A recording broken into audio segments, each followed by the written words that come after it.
Welcome, everybody, to the Monthly Movie Dispatch, the movie review show from friends that you can trust. I'm Nick Moffat, and I'm here with a few of my great friends, and we're doing our top 10 movies of 2022.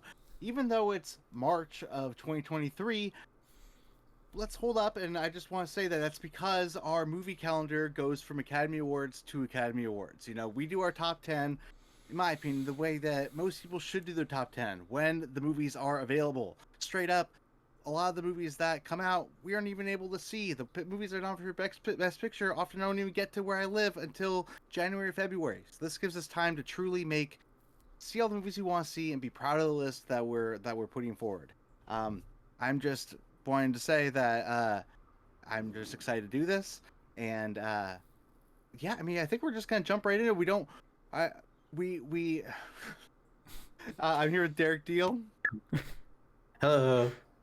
Gosh, Shaun Bowlby Howdy. and Brandon Bowlby. How's it going? Hey guys, how's it going? Good. Brandon's kind of like halfway here. If you're watching this on YouTube, you'll be able to see me and Derek and Shaun's smiling faces. Brandon is going to be acting more of a producer on this episode. He doesn't actually have a top 10 to present for us. From what I understand, Brandon feels like he hasn't seen enough movies to make a top 10 he'd be proud of. Is that fair to say, Brandon? That's pretty fair. I'll be here screen sharing and providing good data and images as everyone talks through this. Wonderful. Yeah, the thing about this episode too is that this is kind of a one-off. You know, I don't think we've actually recorded an episode of this show since last year's top 10, 2021.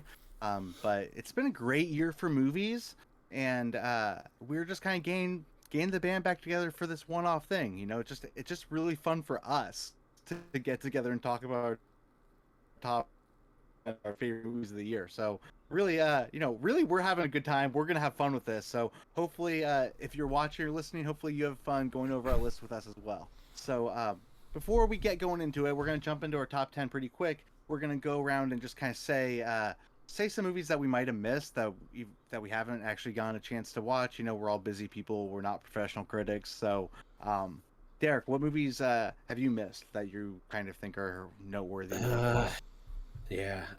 Some pretty big ones. I feel like there's actually a couple that I feel like would probably be on my list. So it sucks, but yeah, it is what it is. Babylon. Heard a lot of good things about that. I think that's kind of a big movie that, you know, from a big director that we all like. Top Gun Maverick. That's a controversial one a little bit. Like, it didn't do that well in the right. It's pretty fairly panned. How can you miss a Damien Chazelle film? Yeah, like it sounds like regardless of what people think of the movie, it's a pretty remarkably like fantastic like feat in what they did with that movie. And it seems like a kind of movie doesn't really get made anymore. Like fairly big budget, like you know, it was like $100 million movie. Yeah, and it's pretty crazy. Yeah. Top Gun Maverick, you know, huge Tom Cruise fan. I'm sure that movie would be way up on my list if I actually. Eric, that seems like a movie made for you. I know. I honestly, like I was your saving kind it. of movie exactly. I was saving it because I went to watch it with Christina. We just never got around to watching it. So, but yeah, I'm probably gonna watch it really soon. RRR, you know, it's like the movie I probably heard the most about this year, besides like Everything Everywhere All at Once. Sounds amazing. Never got to watch it. Women Talking, Guillermo del Toro's Pinocchio, and Puss in Boots 2. Those were all like pretty big Nice. on my list of movies to watch this year that I just never got to. So Totally.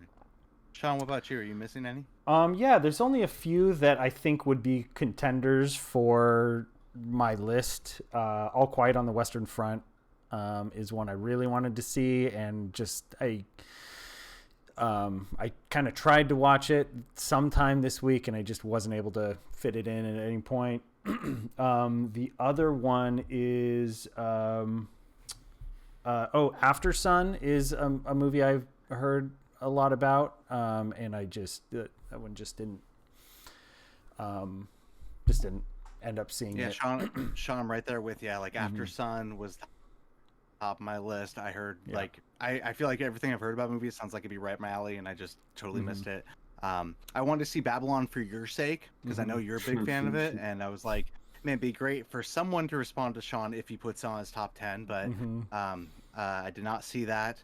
I was joking before the podcast that I meant to watch it this week, but then I watched the first three Scream movies instead. So Of you know, course. my bad. Very comparable. And Didn't have then time. and then the other one was also All Quiet on the Western Front. Mhm. I did see the original this year though, the one Oh, from really? 1924, I think. Mm-hmm. Um, That sounds yeah, right. this year I completed my. I've watched all the Best Picture winners this Wow. year. That was so that was on that list, Mhm. and the original was amazing. I could speak to that, Mm-hmm. but did not see. That's the only Best Picture winner or nominee that I haven't seen yet Mhm. either. So I can't actually give a truthful ranking on those lists either. But Mm-hmm. you know, it's all good. It's all good. Yeah. Maybe I'll watch it tonight after this recording. Probably Mhm. be pretty long, but okay. So yeah, let's go into our top 10. How you guys feeling about that? Yeah. Sound good? Let's do it. Hop Okay, in. cool. So, Derek, what is your number 10? I'm so nervous for some reason. um, Well, we're all gonna be judging you. Yeah. At least we know what movies you do not have on your list, so we That's don't true. have to be surprised about. Just Yeah. kidding. We're not gonna be judging you. I'm not. so I'm very happy. especially the lower part of my list was the most difficult. I feel like 8, 9, and 10 for some reason were the hardest for me to pick. Like what movies deserve to go here, and so I kind of leaned more towards stuff that I really just enjoyed this year and spent a lot of time thinking about and like discussing with friends and stuff like that. So my number 10 is Doctor Strange in the Multiverse of Madness. Wow. Hella. Sam Raimi's MCU debut. It's one of those movies that it's like I can honestly say half the movie is a pretty bad movie, but the second half of it is so good.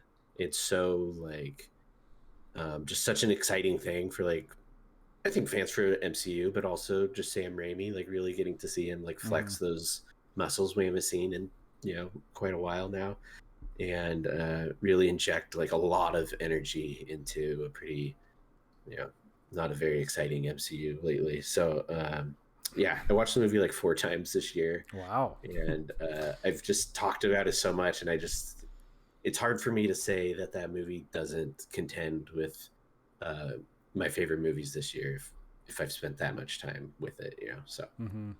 Fair, Nice. dude. I thought I liked that movie more than most people, honestly. Like I gave it 4 stars, but also I watched it like I feel like I watched it around the time that Blank Check was finishing their Sam Raimi thing, and it was like I don't know, in the lens of the Sam Raimi verse, it was just like so nice to have him back, and there were like a bunch of flourishes of Sam Raimi in there, and it was like those were the best parts. It was just like was so great having those Sam Raimi bits in there. Yeah, for sure. Yeah. That was a movie I missed. Although I was definitely interested in seeing it at the time. Yeah. Yeah. Well, interesting pick, Derek. I'm glad that you're true to yourself and had it on there. And again, like I think I gave it 4 stars on Letterboxd. Like I think I really liked it. On my last viewing, I bumped it up to 4 stars. It goes up every time. Fact check: Nick gave it 3.5 stars. Oh shit! Nick. Brandon, jeez, No, I mean, calling that's us fair. out. I'm All right. okay. All right. The first time That's what I'm here for. The first time I viewed it. Okay, I mean, just to be clear, both my diary entries are 4 stars, and then I must have thought about it and moved it down to 3.5 at some point. So like after viewing it, my initial reaction was 4 stars, and then upon thinking about it, I must have put it down to 3.5. So that's where I'm at with the movie, in between 3.5 and 4. So I'm sorry, Derek. I have it at 3.5. Brand's correct. It's so okay. I forgive you. Sean, what was your number 10? My number 10, I feel like I need an explanation. I unfortunately watched this movie in 3 parts, and when I watched it with more time between than between each part than I had intended. Having said that, I do feel like if I were to have seen this movie in theaters all in one go, it probably would be ranked a little higher. But I saw RRR is my number 10. Yeah, it's a punt for me. Yeah, I figured. Definitely enjoyed the movie, but I only saw it in 3 separate parts, and yeah. Too bad you didn't come and see it in the theater with me last weekend, dude. No, I'm pretty sure you watched been it like busy. last week, right? Like, didn't yeah, a didn't you couple weeks really ago, a few recently? weeks ago. Yeah, Yeah. could have held out a little bit. But Yeah.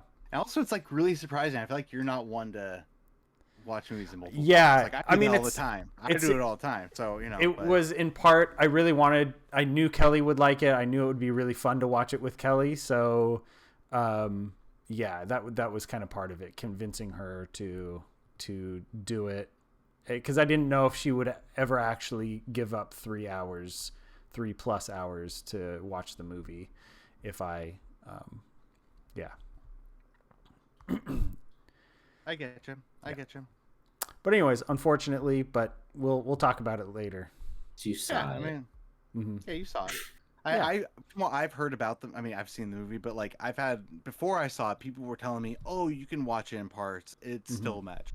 Yeah. So, Yeah, mean, I we do can feel get like into it when lends we itself to background, watching it but- in parts, but I did break it up a little more than I had intended, with more time in between. So that was unfortunate. Anyways, Cool. Well, so my number 10, let me just say really quick. My list is totally subjective, obviously. Just these are movies that kind of represent me and my year, and I thought it was a fantastic year for movies, and I'm just like psyched to go over these. It's not necessarily the best movies of the year, but it's like my favorite, kind of what Derek's talking about. I made this list very quickly, and then I went home and told my wife about it, and she was like, "No, that sounds like your list." And then I thought about it a little bit more. I was like, "No, I mean, like all the movies that are 11 on like are great movies, but they're like not like the Nick Moffat pick." If that makes sense. yeah. So, that being said, my number 10 is Weird, the Al Yankovic Story. Wow. Oh, you know what? I'd put that on my list of movies I didn't get to watch. I completely forgot about that thing. I was really excited for it too. Yeah, I mean, I love this movie. I've watched it multiple times. Obviously, I'm a big Weird Al mark. I'm like a stan for Yankovic. He is just like the best in the world at what he does, undisputed. King of song parody. I mean, he's just the best. But this movie though is like, to me, this movie is like working on a few different levels in that it's like it's like parodying biopic, like the Queen biopic that came out a few years ago. It's kind of the same vein as Walk the Line, but kind of more like the updated formula, I guess. But also the Weird Al spin of like the innocent silliness that only Weird Al has. Innocent's not even the right word either, because there are like crazy drug running Rambo-esque sort of scenes in this movie, so that's not exactly true either. But I just loved this movie. I laughed so hard in this movie, and for a film industry that is desperate for comedies, this movie made me laugh until I cried. And it was better than I thought it was going to be. You know, it was that thing where like this movie could be absolutely terrible, but like Daniel Radcliffe was committed to the role. He like followed through on it. The movie was like the exact level of silliness that I was hoping for. I just loved it so much. And yeah, Roku original all day, baby. Yeah. Watch it free now on Roku. This sounds On Roku. I totally agree, Nick. That movie was super fun. I watched it with my family up in Vancouver. Rianne, my mom and dad. And yeah, it was just, we were all just totally drawn in, having a great time. There's so many fun little bits in there. Yeah, very, very enjoyable. could recommend it to just about anyone. Yeah, especially Weird Al people. Like, there's a lot of it that I probably got more out of than the average person. A lot of it was not true, right? Like, as far as a biopic, most of it was made up. But what they were doing was they would have like little kernels of, no, I mean, he really did get the accordion from a salesman, a door-to-door salesman. So that was in there. But then they like took it and turned that on its head and then kicked it into outer space. Yeah. So, yeah, big fan of the movie, super hilarious. Yeah, it's my number 10. So, Derek, what is your number 9? God, I really wish I had a comedy on my list. This is really, really hard to come by nowadays. Yeah. All right. So my number 9. God, I feel so weird with my list. Like, I feel like I need to preface the Al these Yankovic movies. story. No. This movie, again, it's like a big part of why it's on here is because I feel like I've just thought about it, talked about it so much since I saw it with people and coworkers and stuff. But it has a relationship to the Doctor Strange Multiverse of Madness in that it's directed by Scott Derrickson and it's his latest movie, The Black Phone. It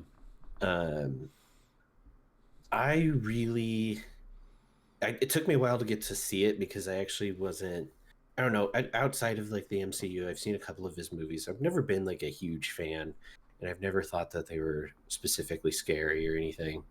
Like Sinister and he did like the Day the Earth Stood Still remake and stuff.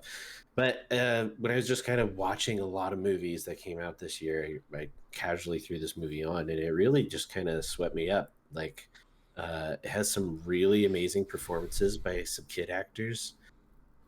Ethan Hawke is like, I mean, his face is covered most of it, but he's just like such a creepy voice and like figure. And especially in this movie, I think it's really effective. And I think this movie is really interesting because it was written by Joe Hill. Well, actually, I don't know if he wrote the screenplay, but Joe Hill, he's credited, but he wrote the story. It's like a short story based on one of his books, and he's the son of Stephen King. And these kind of movies get compared a lot, and I've seen a lot of criticism about this movie about its how much it sticks to like the Stephen King formula, or how much it is like an homage to Stephen King movies. And I really think that this movie is so good at going past that, where like, sure, like if we want to call all movies about like kids riding bikes and like looking around for their missing friends, like Stephen King movies, and it's kind of in that vein, but this movie is just really, really solidly made. And I feel like it kind of breaks out of that mold while still being that same kind of story, but it did a really good job at just making it its own thing. And I don't know. I'm not a fan of those comparisons. And a lot of the reviews I saw for the movie, they're just like, oh, it's just Joe Hill making his dad's movie kind of thing. And I think it's a lot more. When you were talking about the Stephen King, yeah, like I actually was thinking like I kind of not forgot about that it was about kids, in a neighborhood and stuff. And a very movie in the same desk as like It or whatever. But I was thinking like it's like scary on multiple levels, and like it's like there's like a real life, human Right. bad guy like element of like fear that's happening. But then there's also a supernatural element that may or may not be there. And Right. that was what I was like thinking what you meant by the Stephen King comparison. But Oh, I see. Yeah. but Yeah. I loved that aspect of the movie though. Like, I mean, and I great pick though, Derek, by the way, too. Like, I loved that movie. I thought it was fantastic. Yeah, and that supernatural element, I thought really, like the culmination of it in the end was like a really good payoff for. It's nice to see, like, I don't know, watching a lot of horror movies and stuff. There's a lot of movies with like kids getting killed all the time and stuff, and like it was cool to see like these kids kind of work together to defeat like the bad guy in like a really clever way, where it all relies on like their relationships with each other and stuff, as opposed to I don't know, just like having to murder him or whatever, you know. Yeah, Shaun, did you see this one? No, that's also another movie I missed. Really wanted to see it, but just was busy at the time and wasn't able to get to the theaters. There's a little girl in the movie that like broke my heart. She's so freaking good in it, and it's a pretty violent and upsetting movie. But like, I just thought the kids were really, really stellar in it. Nice. But yeah, that's my number 9. But you didn't like Sinister, Derek? What? Not really. No. I just watched it for the first time this year, and I was like, Yeah. like I watched it after the Black Phone, and I was very, this is scary. Like this is. I've been wanting to rewatch it since like Scott Derrickson's been around a little more.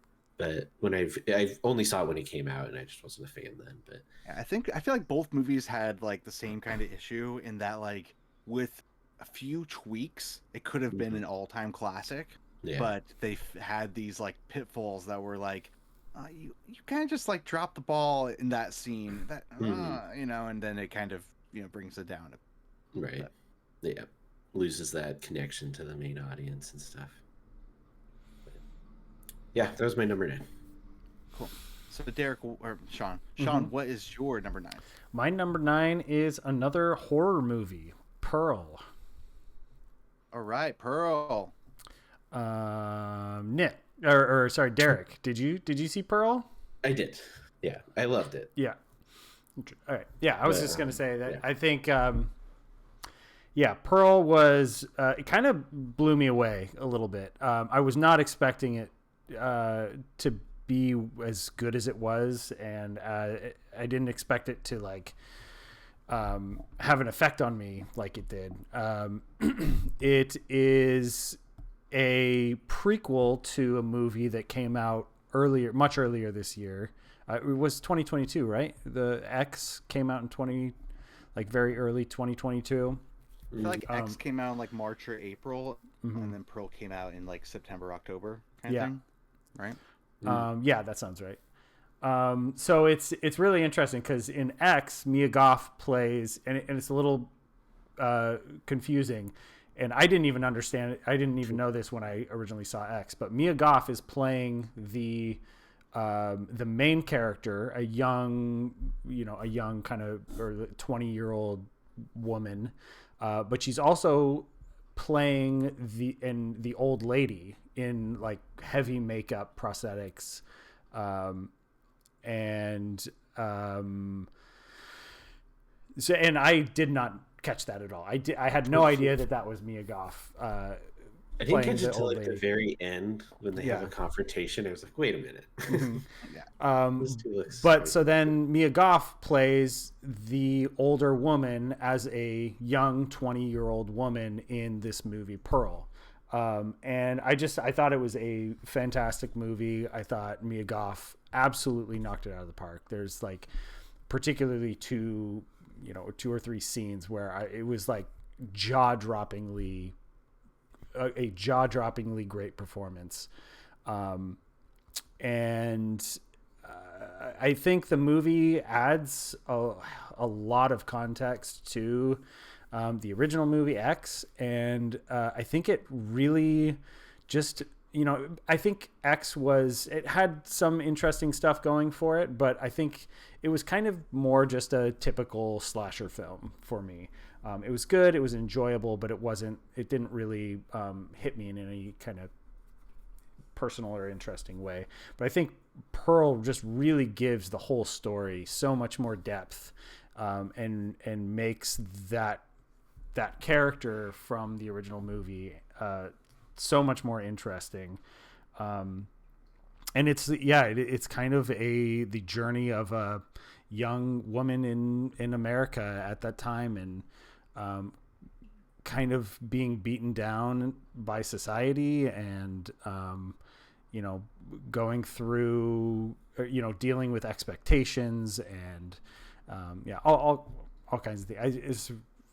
I just really enjoyed it. I thought it was a really interesting look at kind of that era. It takes place during the 1918 flu pandemic, which was also interesting because they're all walking around wearing masks, and talking about the Spanish flu and which And that was even like a little surreal to an extent as well. You know, just definitely. like that kind of makes that surreal element, just like how Mia Goth played both people in X. Like there's like this, I don't know. I thought there was like a surrealistic element to both of these movies, and the fact that there's a new one coming out probably next year as well. Like there's something about these movies that's like really like hard to like really put your finger on. You know, like you're expecting a certain thing, but I mean, for me, even X was like you were expecting a slasher, and then turns out it's this movie about old people's horniness in a lot of ways. Yeah. And not expecting that. I don't know, Shaun, great pick. I'm glad you had it on here. I personally like I loved both movies. For me, I didn't think I was a big fan of Ty West. I was kind of like I've seen most of his movies at this point, and each one I'm like, oh man, that's not it. You know, like I want to be a fan, but it's just like they don't connect with me. And then X became my favorite Ty West movie. That this is it. Like this is it. This is the movie I've been waiting for him to make. And then at the end, I don't know if you guys stuck through the credits, but then I did because I always do. And then they had a trailer for Pearl at the end. It was before they announced Pearl. I was like, oh wow, hell yeah! What the fuck is this? You know? and then. And Shaun, I just talking about what you said though, like I think that you're right in that X is more of a slasher. I think Pearl is more of a psychological horror. You know, definitely. Like Pearl is hardly like a slasher at all. Yeah. And it's more about like how twisted her brain is because of society. And so, yeah. And that Pearl, I agree. I think is better than X though. Like, and I think Pearl also makes X better. Yeah. So, you know, all of this is great. Derek, I'm surprised you didn't have another though, just because I was too. You're typically the Ty West guy of the bunch, you know. I mean, I loved Pearl a lot. It just didn't quite make it on the list for me. But I'd like to see your Ty West ranking. You know, get those out. Just right. Cool. So moving on really quick. My number 9 is The Batman. Punt. No one? Punt. Okay, punt. Cool. Far out. Great. Surprised Derek didn't punt. Derek? What is your number 8? My number 8 is Triangle of Sadness. I had no idea what this movie was about going in. And so for me, it was like one of the funnest watches this year. It's like really having no idea what this movie is, and it's a really big movie. Like it goes, like the second half of the movie, I didn't see coming like a mile away. I thought this was just going to be completely about these people on a boat for, 2.5 hours or whatever. But I thought it was really fun. I mean, sadly, this was probably the best comedy I saw this year, or at least the most I laughed. I just thought it was really well done.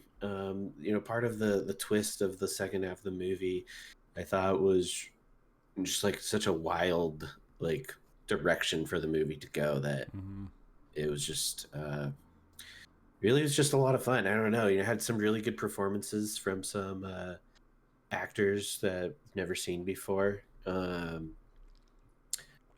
I'd like to call out the one lady in the second half that really takes over. I can't find her on Letterboxd to know which one she is, but she was especially really, really great.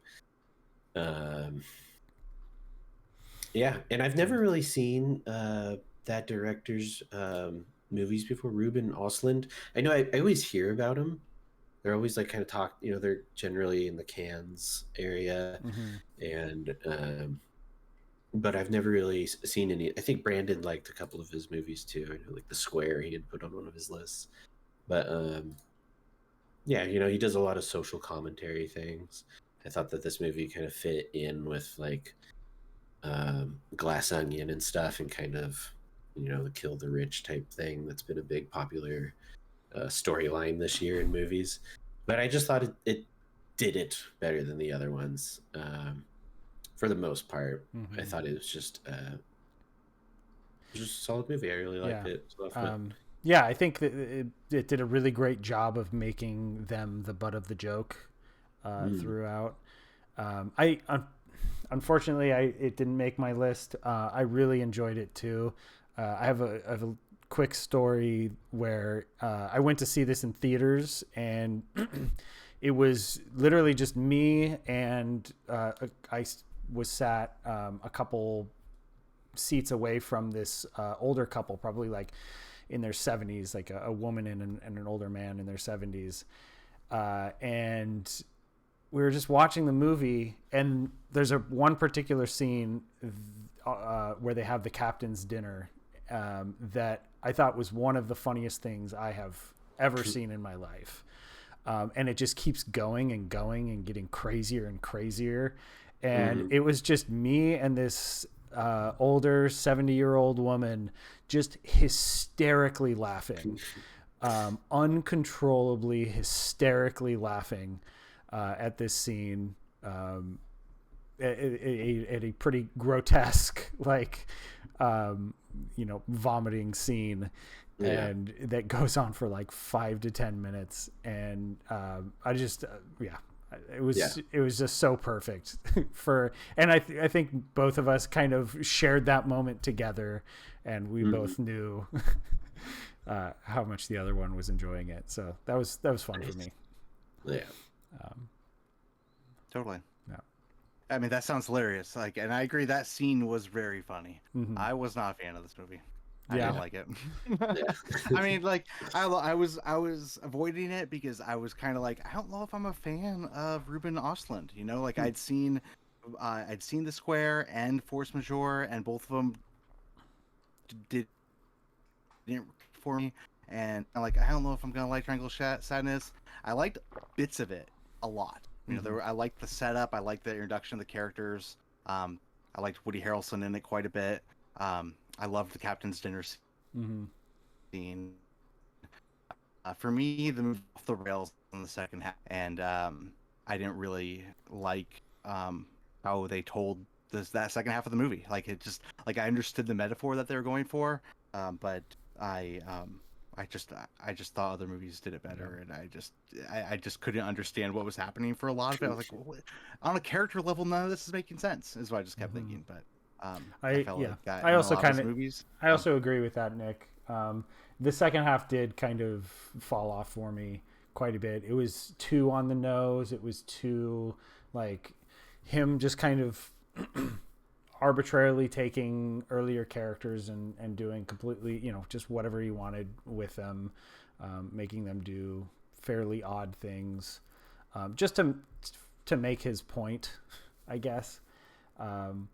But I still thought the second half was still fairly funny and enjoyable.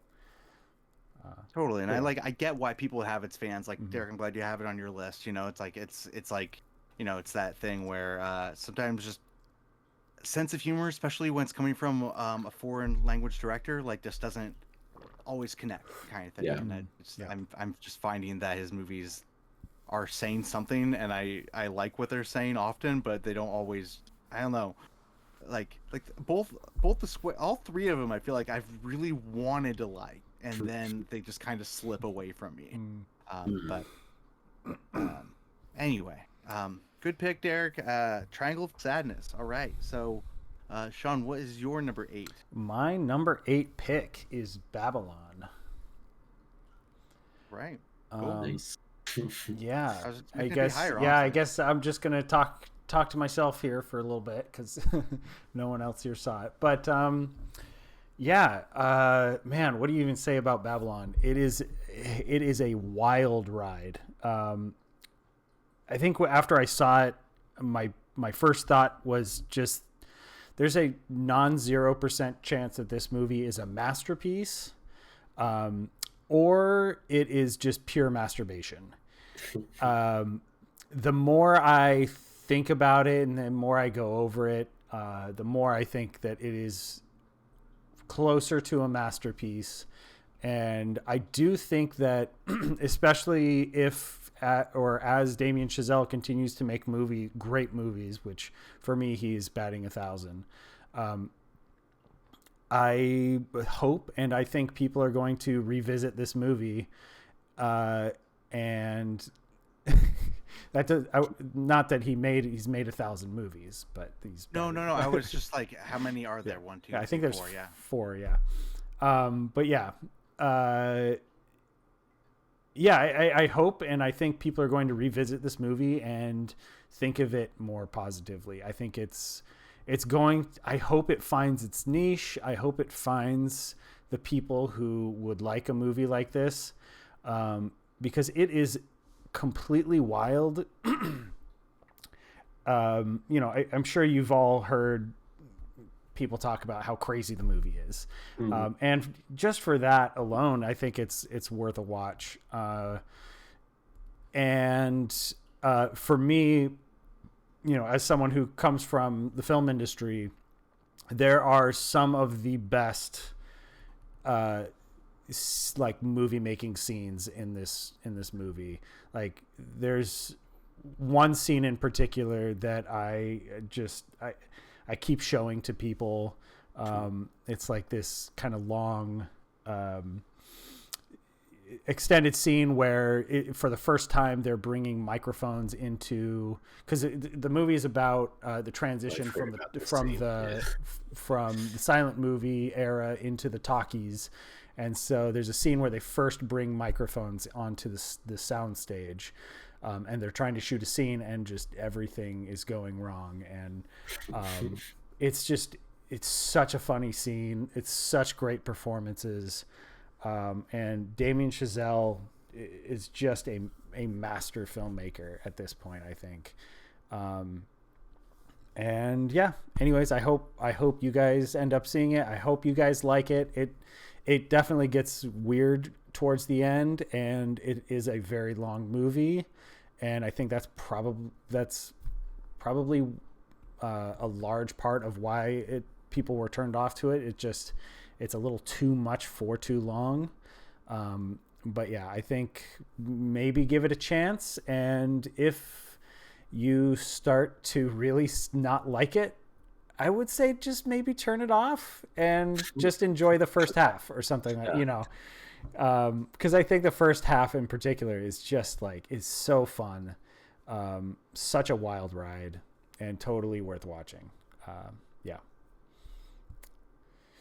Babylon. Cool. Yeah, I mean, I get it, man. I mean, there's something about movies not connecting with audiences this year. Like like most of the movies that were made for adult audiences underperformed at the box office, and or didn't connect with critics either. But this is one where every once in a while I'd hear someone on a podcast or someone I like being like, there's something to Babylon though. It's like Amsterdam. You didn't hear anyone say that. For sure. No one liked Amsterdam. But actually, Brandon, do you mind? Brandon, do you mind just pulling up the ranking on the Letterboxd ratings really quick for it? I don't know if you can see that, but it's clearly, if you look at kind of the 3.9. Yeah, it has good ratings, and it's the spread of those ratings is really strong. It peaks at 4, but it holds with 4.5 and 5 stars really well. So it's that ranking right there on Letterboxd gives me kind of hope that maybe more people will find its niche. I hope. Great. Well, cool, Shaun. I mean, thanks for sharing. I think me and Derek both plan on watching it someday. Maybe we'll have a movies about movies marathon or something, and fit it in there. But yeah, missed it this time around for this list. But yeah, dude. My number 8 is Nope. Punt. Great. Cool. Love it. Derek, what is your number 7? Is that only our second punt? Nope. Oh yeah. Okay. I Yeah. had a feeling that was what you were gonna say with the hesitation of your punt. But cool. Yeah. Yeah, I mean, it's Jordan Peele's latest movie, and it's about um, horse tamers and alien abductions, and it's just this was probably, God, I think this is probably my favorite movie of the year, if that makes sense. Like this is the one that I'll probably watch the most throughout my life. I thought it was really well made. It's really fun. Has a lot of great performances and a lot of really cool ideas. And I don't know, like for me watching this and like IMAX, it was, a lot of people compare it to like Jaws and stuff. For me, it was right up there with like Jaws and Jurassic Park. Like I was floored the whole time. Um, like the money shot sequence and he does like that was honestly probably the most exhilarating, like, I don't know, 30 seconds of film I watched this year. I think it just hit me exactly how Jordan Peele was hoping it would, and I don't think it seemed like a lot of people didn't quite connect with the way it did me, but it was like that Spielberg like style of like monster movie filmmaking is just so exactly what I want, like, out of this kind of a movie. And I think he just like freaking nailed it. It's so good. I love telling people about it and getting people to watch it and stuff. It's been my favorite movie to talk about this year. It's just like, it's so exciting. I love it. Yeah, dude. I mean, me too. Clearly, I have it on my list as well. And for me, it reminds me of Signs in a lot of ways. In Yeah, that too, for sure. It's not a perfect movie, but it has great ideas in it, and it's just so exciting for most of it. And yeah, I think it's going to. I think it's a grower. I think that it's going to stick around. I'm going to watch it a lot in my lifetime. I've already seen it twice. Have it on Blu-ray. Like I know I'm going to watch it again and again. Yeah, and just the performances like Daniel Kaluuya and Keke Palmer, like just they're both fantastic. There's like, as any Jordan Peele movie, he has a lot to say, like about social commentary and other bits, but he's doing it in a very like unsubtle way in this movie. Like I think he's got a lot of ideas and he's saying a lot of things, but like none of it is like this is the big metaphor of this movie necessarily, as like a lot of movies do. And I appreciated that. Like I think like we could continue to talk about this movie and what he's trying to say with it, but we could spend an hour on, and I don't necessarily want to do that right now. This is just like a top 10 quick kind of thing. But yeah, like there's just so much in this movie that I loved. I was not expecting any of the monkey stuff either. Like that shit was terrifying. I know you, Derek, as well, love alien movies, and so like I'm sucked in just because of that as well. And it was just like there was a lot of stuff, like also like a second viewing as well, like that first time the ship kind of comes down and you hear that noise it's making, and then like you know what it is the second time, makes it so much scarier. Like it's a good movie. I'm a big fan of it. It rocks. It's one of those, like I know I'm gonna watch it a ton. It's just like, it's also fun enough, like, I don't know, I think it's the kind of movie you can kind of pop in whenever. Like it's just an awesome, like, fun time, like turn it up loud and just like, this is a movie, it didn't make my list. I did quite enjoy it though. I thought I had a lot of fun with this movie. I thought Jordan Peele kind of knocked it out of the park anytime the movie was focused on the story, the alien story. For me, it didn't quite make my list because it fell pretty short when it was doing pretty much anything else. It seemed like it was a little unfocused with some of the, I guess, more metaphor-y bits that it was doing. But yeah, I absolutely had a blast with this movie. It looks incredible too. Gotta give that a shout out. It looks really awesome. All the nighttime stuff just looks so good.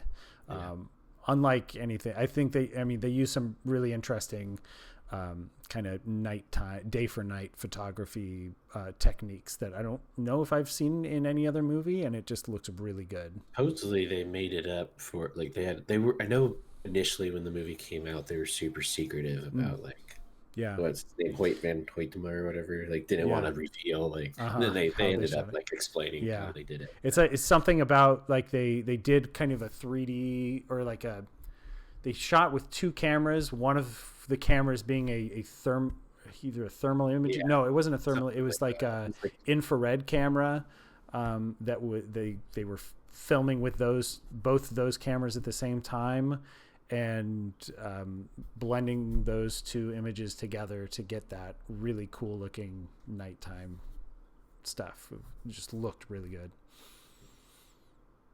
Totally. yeah, it's awesome. Also, Chris Kattan gained some love in a movie. Was fun for me as well. So It was really funny rewatching this. Like, it was the next movie I watched after Monkey Bone, I think. So it's just kind of funny, like, oh correlation. god, I love Chris Kattan, Monkey Bone so much. Okay, so Shaun, what is your number 7? My number 7 is The Batman. Okay, cool. Let's talk about it. That Nick, was my number 9. Yeah, right. Not on Derek's list. I'm shocked. Yeah. Anyways, yeah, The Batman. Obviously, me and Nick, I'm sure Derek, huge Batman fans. I thought this was a fantastically interesting new take on Batman, the character of Batman. I loved where it set its story in Batman's kind of chronology. I liked that it wasn't the origin story, and it wasn't even like, it was pretty similar to Batman Year One, but it wasn't quite Batman Year One. He was a little more established. He and Gordon already had their relationship established. I thought it was a really fun, interesting, beautifully shot Batman movie that really has something to say. And my cat's licking his butt. Yeah, dude. I mean, I second everything you said. Basically, I mean, like it's this thing where like we've seen a lot of Batman movies. I do not need to see the origin story again at all. Even though it's crucial for his character, but I feel like this kind of took the character in a different, like, it kind of looked at the character in a different way, in that, like, it right from the beginning, like 15 minutes in, it's asking the question, is he helping? Like, is dressing up as a bat and just beating the crap out of people in the streets doing any good for the city? And I think the whole movie explores that theme, which is an important theme for Batman, but I feel like a lot of movies don't totally touch on that. Then there's the aspect of it being more of a detective story than an action movie. I personally loved how slow it was. Like, it's almost a 3-hour movie, and I love how slow it is. Like, maybe it didn't need to be a 3-hour movie in terms of like plot, I guess, but plot points is what I mean. But I loved how it just like let the movie take its time. It let things just play out.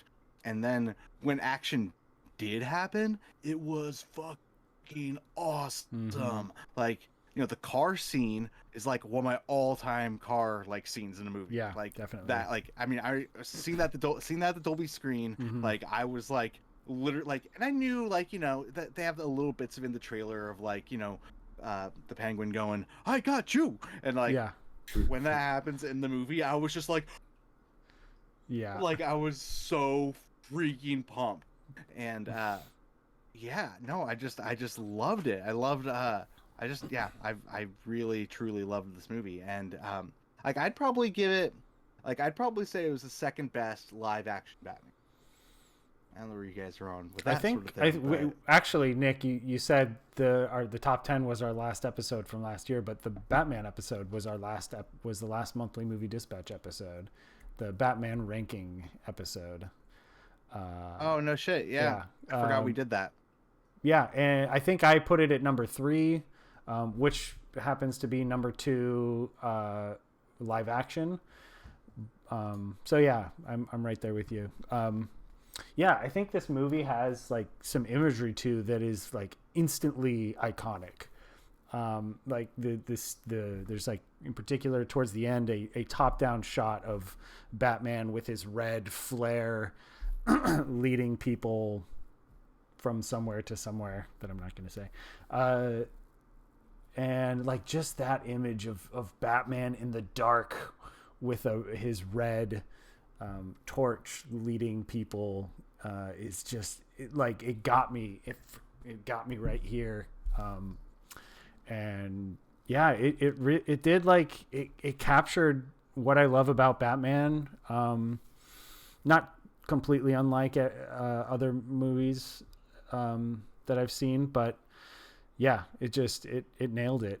I loved all the kind of messaging that they were going for with the Riddler. I really loved Paul Dano's performance, and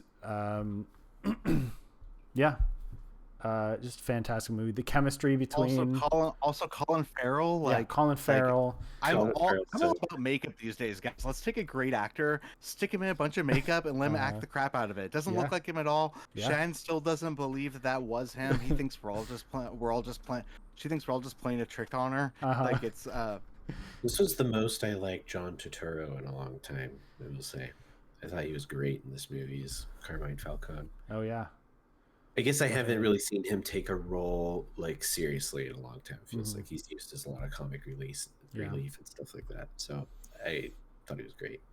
The chemistry between Robert Pattinson and Zoe Kravitz was fantastic.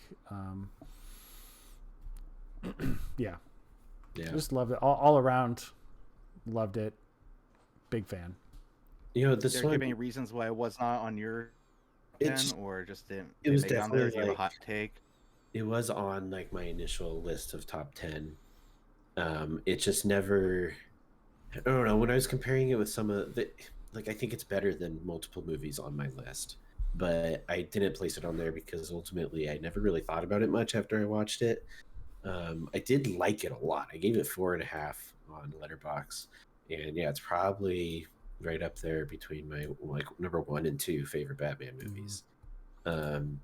Honestly, I think part of the problem is like it came out so long ago that I forgot it was even a 2022 movie until I was reviewing my list. I was like, oh my god, like it's been so long since I've seen that movie. I don't really have much of an opinion on it. Like I'd have to, without rewatching it, I really can't confidently put it anywhere on my list because I don't really. I remember loving it, but you know, there's also this weird thing where like Matt Reeves, I really respect him a lot. I think every time he steps up to a project, he nails it, whether it's like remaking movies or like doing these franchise big budget movies. I kind of had an opinion of what I thought this movie was going to be. And then when I saw it, it was like exactly that. And so it kind of didn't leave an impression on me in a weird way. Which I don't hold that against the movie, but I'm just saying that's why it's never really stuck in my head as much as I think it did a lot of people. Yeah. Was it? I don't know. I just kind of imagined that Matt Reeves was going to like kind of redefine Batman for this like modern era, and I think he did. And that's why it didn't stick with me. I don't know. It's just kind of. Oh, it's probably going to be another Batman movie that redefines. Yeah. And it's just like Matt Reeves, like making Batman another for a new generation, budget, like movie. Yeah, that is another thing. I'm a huge Matt Reeves fan. I absolutely love Planet of the Apes, Rise of the Planet of the Apes, Rise and War, Dawn. Oh yeah, Dawn and War. Is it Dawn? Yeah. Yeah. Dawn and War. Yeah, huge fan. Which actually he did Let Them In, correct? Right. Which is also really good. Yeah. I think was on like Derek's top 10 list or something. Yeah. Anyways. Great. Yeah. Great. Great pick, Shaun. I mean, I agree. Let's keep it rolling. My number 7 is Barbarian. No one else got Barbarian on there? Sorry, Nick. Oh man. Huh? I said sorry, Nick.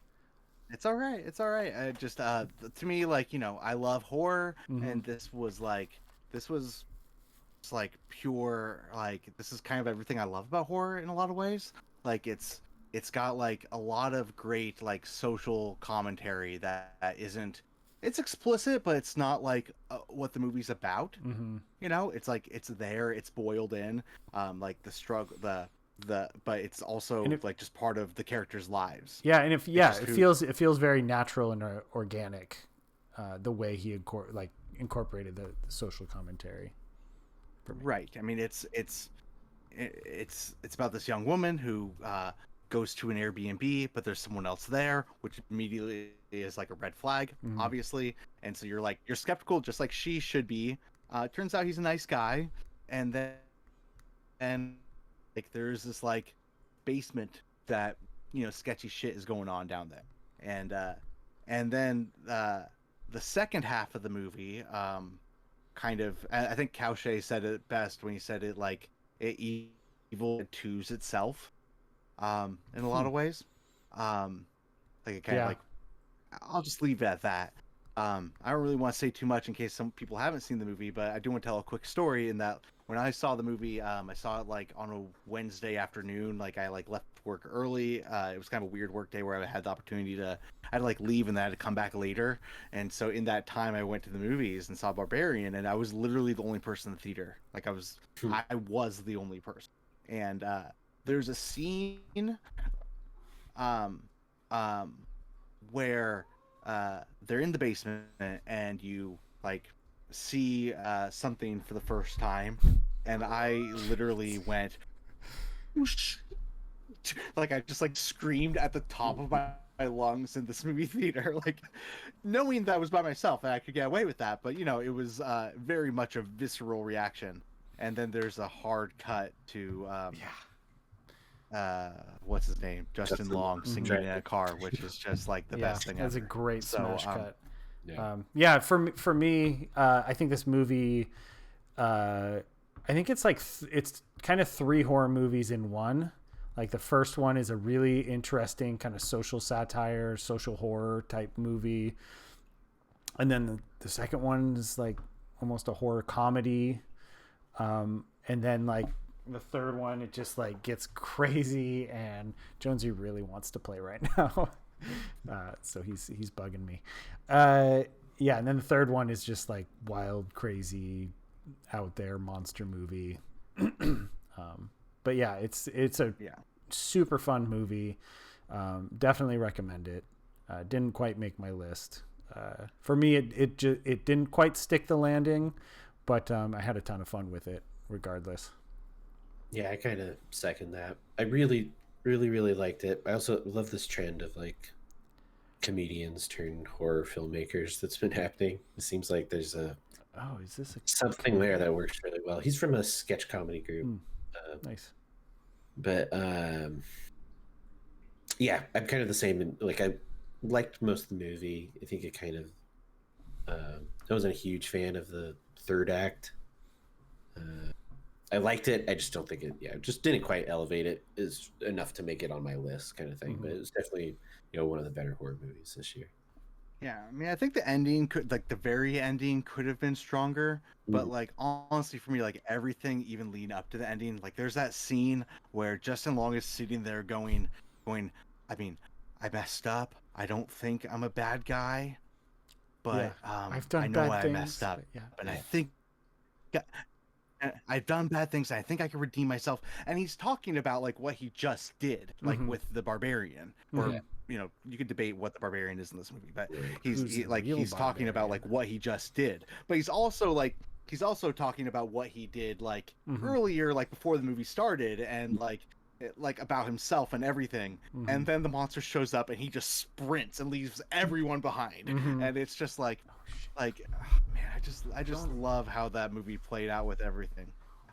So yeah, I mean, for me, like this movie was a special sort of movie, and I'm trying to like, I feel like horror has been succeeding in recent years. It's like where comedies have kind of died off in Hollywood, horror has really elevated and I just, and I love horror, and I just, me, I just want to like give credit to those sort of things. So I got Barbarian pretty high.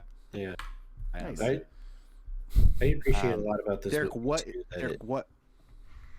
that it like it seems to be one of those horror movies. I think like Smile that kind of broke through to the mainstream, where it actually was very successful. Made a lot of money. A lot of people loved it, and that's just always kind of exciting when it happens with horror. And I think this is a really good one because more often than not, this is kind of closer to what a lot of horror movies, a lot of the good horror movies kind of fit in. It's not all straight horror. It's not all like horrifying images, and just for like people that don't watch horror, I feel like this is a really good movie to get you into horror movies because it like Totally. Like Super Shan fun. hasn't watched it yet, but I think that she would like, like I think that there's enough there that's not just like disturbing that like I think almost anyone could like really get something out of this movie, even if you're definitely not a horror person. So, Yeah. for sure. okay, so Derek, what is your number 6? And number 6 is X. Which I know you guys. Ah, What? Yeah. We kind of already talked about Twist it. of fate. Yeah. Yeah. Yeah, I know you Like guys kind of half a talked pint. about it. Yeah. I loved X. I thought it was basically a perfect movie. Like when it comes to slashers, they're not always the most like, I don't know, like there's not a ton of stuff happening in slasher movies. They're kind of usually fairly straightforward. And I thought this movie did a really good job at like, had a fairly, it had a unique style that I thought looked really cool. It had a plot that kind of fit more in like an old school, like 80s kind of like, what do you call it? Like, it's kind of like a dirty, grungy movie. It's about like, people making a porn and stuff like that. So it's like, Gross. yeah, trashy. That's the Yeah. word I'm looking for. It kind of fits in like that weird, like trashy, like slasher movies. But it's like this elevated thing that's, Ty West has been doing slashers for a while, and I think this is just kind of him doing that genre at like his peak abilities of like balancing like the grossness of like kills and but actually having like decent character growth and like stories and finding a unique take on the genre and whether or not like what they're saying with the movie, like you're talking about like old people like and horniness, like it's just the fact that they're actually going out, he's actually telling a story that actually tells something like that, I think is kind of fascinating. Oliver just opened the door and barked it. We're Hey, both. Oliver. But yeah, I don't know. This movie just like when I watched it, it was like one of those really fun times watching a movie that was kind of unmatched this year for me. So I don't think it was like as visually creative as Pearl, but I thought it was more solid than Pearl. I thought from point A to point B with all the characters and everything, it just functioned a bit more for me, and everything came together better in the end. But yeah, and I thought it was kind of sweet, honestly, in a couple moments. Like, Yeah, surprised at how much heart it had. Yeah, I totally agree with Yeah. that. I think, bringing in that kind of element of the horny old couple was pretty clever, and like, it was like a really sweet relationship, or like it kind of turns out to be a really sweet relationship. Yeah.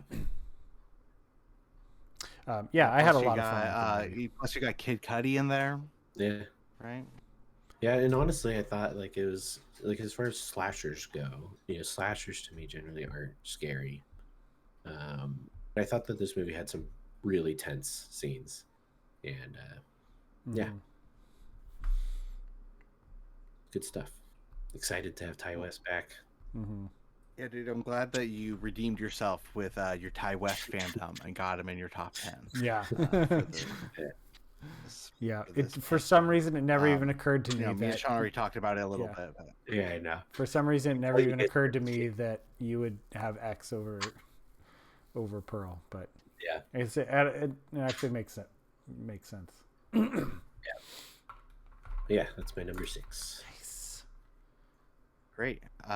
Love it. Glad you got it on there. I love the movie too. So good times all around. Shaun, what is your number 6? My number 6 is, do you guys remember a movie called The Northman that Yes. came out this year? Yeah, it's okay. Yeah. What about it? Yeah, this is an early 2022 movie that I saw that I super duper enjoyed. Yeah, it's Robert Edger's, I believe, third movie, or it's the third movie that I've seen of his. And it's, yeah, the story's kind of a Viking epic that the Shakespeare story Hamlet is based on. So it's very kind of epic in scope and very kind of its story is very almost larger than life. That poster kind of says it all right there, that Brandon brought up. And it's just I think there's the way Robert Edgers tells stories is so fascinating to me. He does mythology, and Jonesy just shut himself in my bedroom. Anyways, he shuts doors now and then he locks himself in. So I'm gonna have to go get that in a second. But yeah, Robert Edgers just has a really interesting way of telling these kinds of stories, like these mythological stories, and bringing them to life in a really interesting way. Like the witch, taking the idea of the witch and what made witches so scary to people back in the day. And really taking that seriously. And the same with The Lighthouse, like that kind of Greek mythology, psychological horror element to it is really interesting. And then The Northman, it's just a wild, guttural Viking epic that sprawls across Europe, and it's about revenge and yeah, about kind of the stories that we tell ourselves about ourselves, and yeah, I thought it was fantastic. Alexander Skarsgård is so good. Nicole Kidman. Sorry, I thought he was the war. Like this would have been a great movie if it wasn't for how boring the main character was. Like it was just. Sorry, dude. I just I really I thought that all right. There's so I don't know. I liked a lot of the aspect. I'm a big Robert Eggers fan. Like I loved I don't know, I get turned off with movies that are overly testosterone driven, especially when the main character is Alexander Skarsgård. And I just feel like Alexander Skarsgård is one of those actors, or whatever his name. Yeah, his Charlie Hunnam or whoever. Fill in the blank of white guy who is handsome and boring. So sorry, I made that face and went off a tangent here. This is perfect use of him personally, just because he's I'm not a huge fan of him as an actor, but as just an imposing, brooding, big white guy, this is what he was made for. I feel because it doesn't. Yeah, it's I not totally agree. A lot of acting chops aren't necessarily required. It's more of just we need that big physical presence that can be scary and brutal. But yeah, I do think there's an element of his best movie, I think. Yeah, I think there's an element of his physicality, the way he does that performance is very intimidating and kind of larger than life, and yeah, the way he's just like this guttural kind of rage and broodingness. I thought he did a good job for it, but I particularly want to talk about Nicole Kidman's performance in this movie, which was really good. She has a handful of really fantastic scenes. They're just really interesting. The way she plays the role is really interesting. I know she's kind of the butt of a joke, the butt of the joke right now with the AMC intro, but I thought she did such a good job. She's just the best. It's true. And She is. I love the AMC intro. Like it's just my favorite thing. I'm not even joking. Like I mean, she is great, and I love that intro. And I believe in it, and and put my hand over my heart and recite it along with her. It's a mantra that I live by every day. Yeah. She's not on the butt of it though. She's the star. True.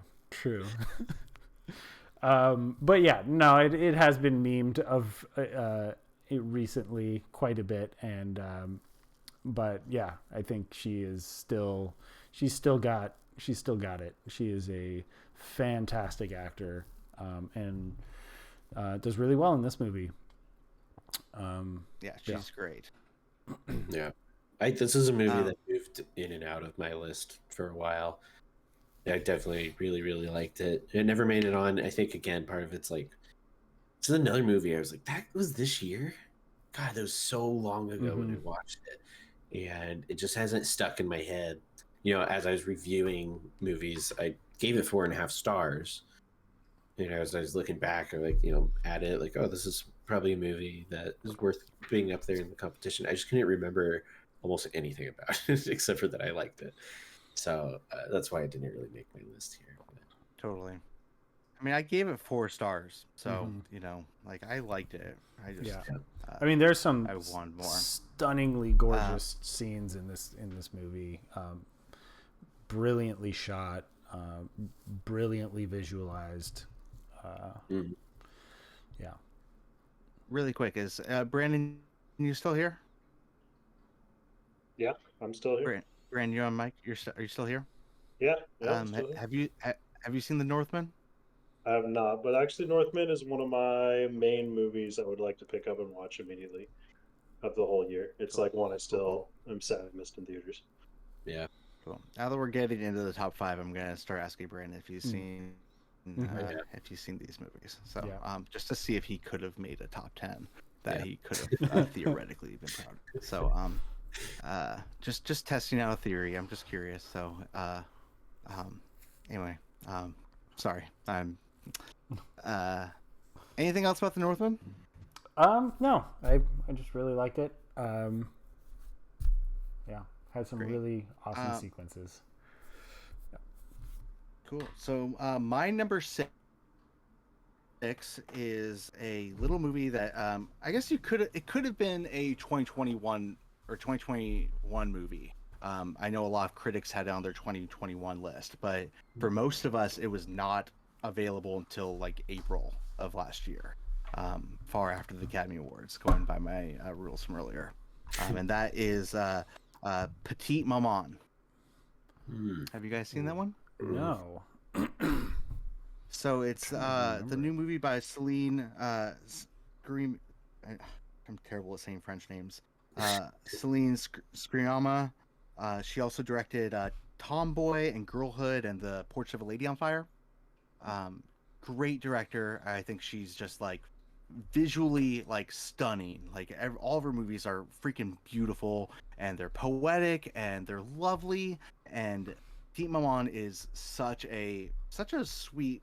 It's like this beautiful little movie. It's only 72 minutes long, so it's like kind of like arguably hardly a movie, but it tells a whole story, and it's just about this little girl. Her mom's mom died, and then her and her family, they go to her mom's the house where her mom grew up, and they start just they're packing up the stuff, they're packing up the stuff, and then she starts exploring the woods, around, and she meets another little girl out there, and then it turns out that little girl is her mom as a little girl. So that's kind of a time travel movie, but that's not really what it's about. It's not about like getting lost in time or anything like that. It's just like about like this like surreal relationship that she's able to develop and kind of like reflect on herself in her mom as a kid, and then meet her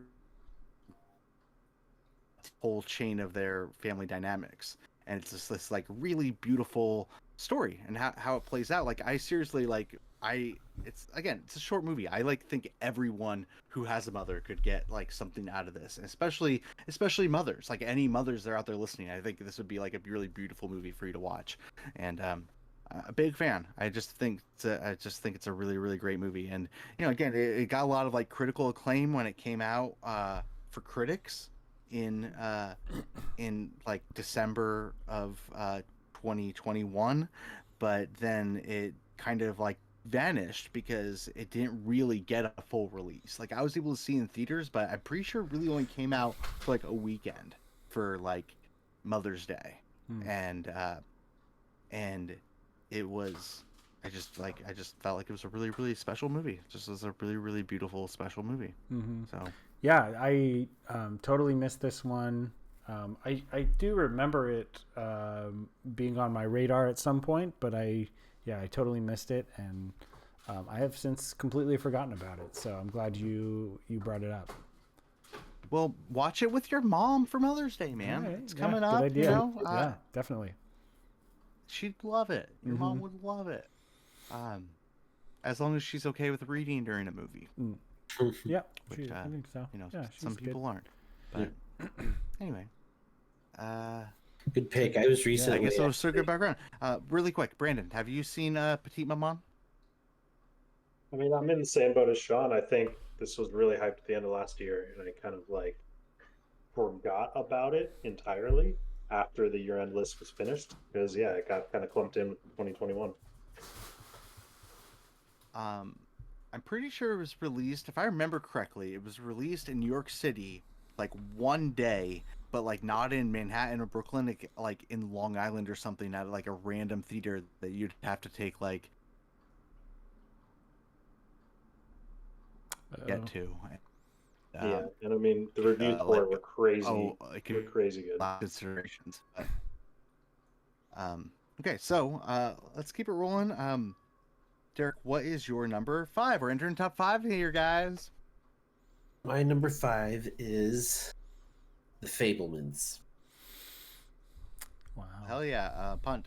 Yeah. Wait, I thought you didn't see The Fabelmans. Sorry, I saw it yesterday. You must have just watched it. Oh yeah. Oh my goodness! I did see you like, put that on Letterboxd. Yeah. Brandon did see Cool. The Fabelmans, FYI. Right. Okay, so Shaun, what is your number 5? My number 5 is Tar. All right. Tar is a.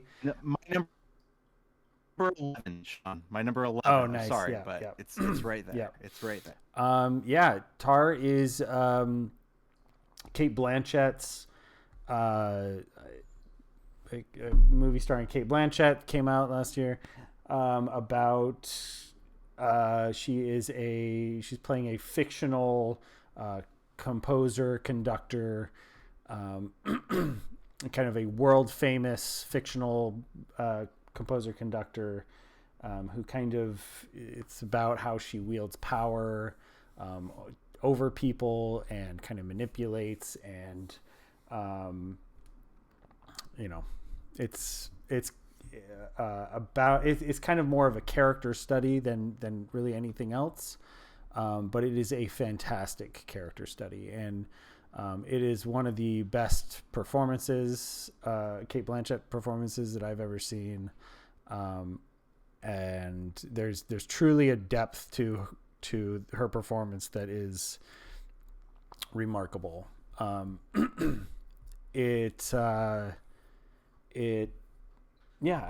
don't know kind of what to say about it.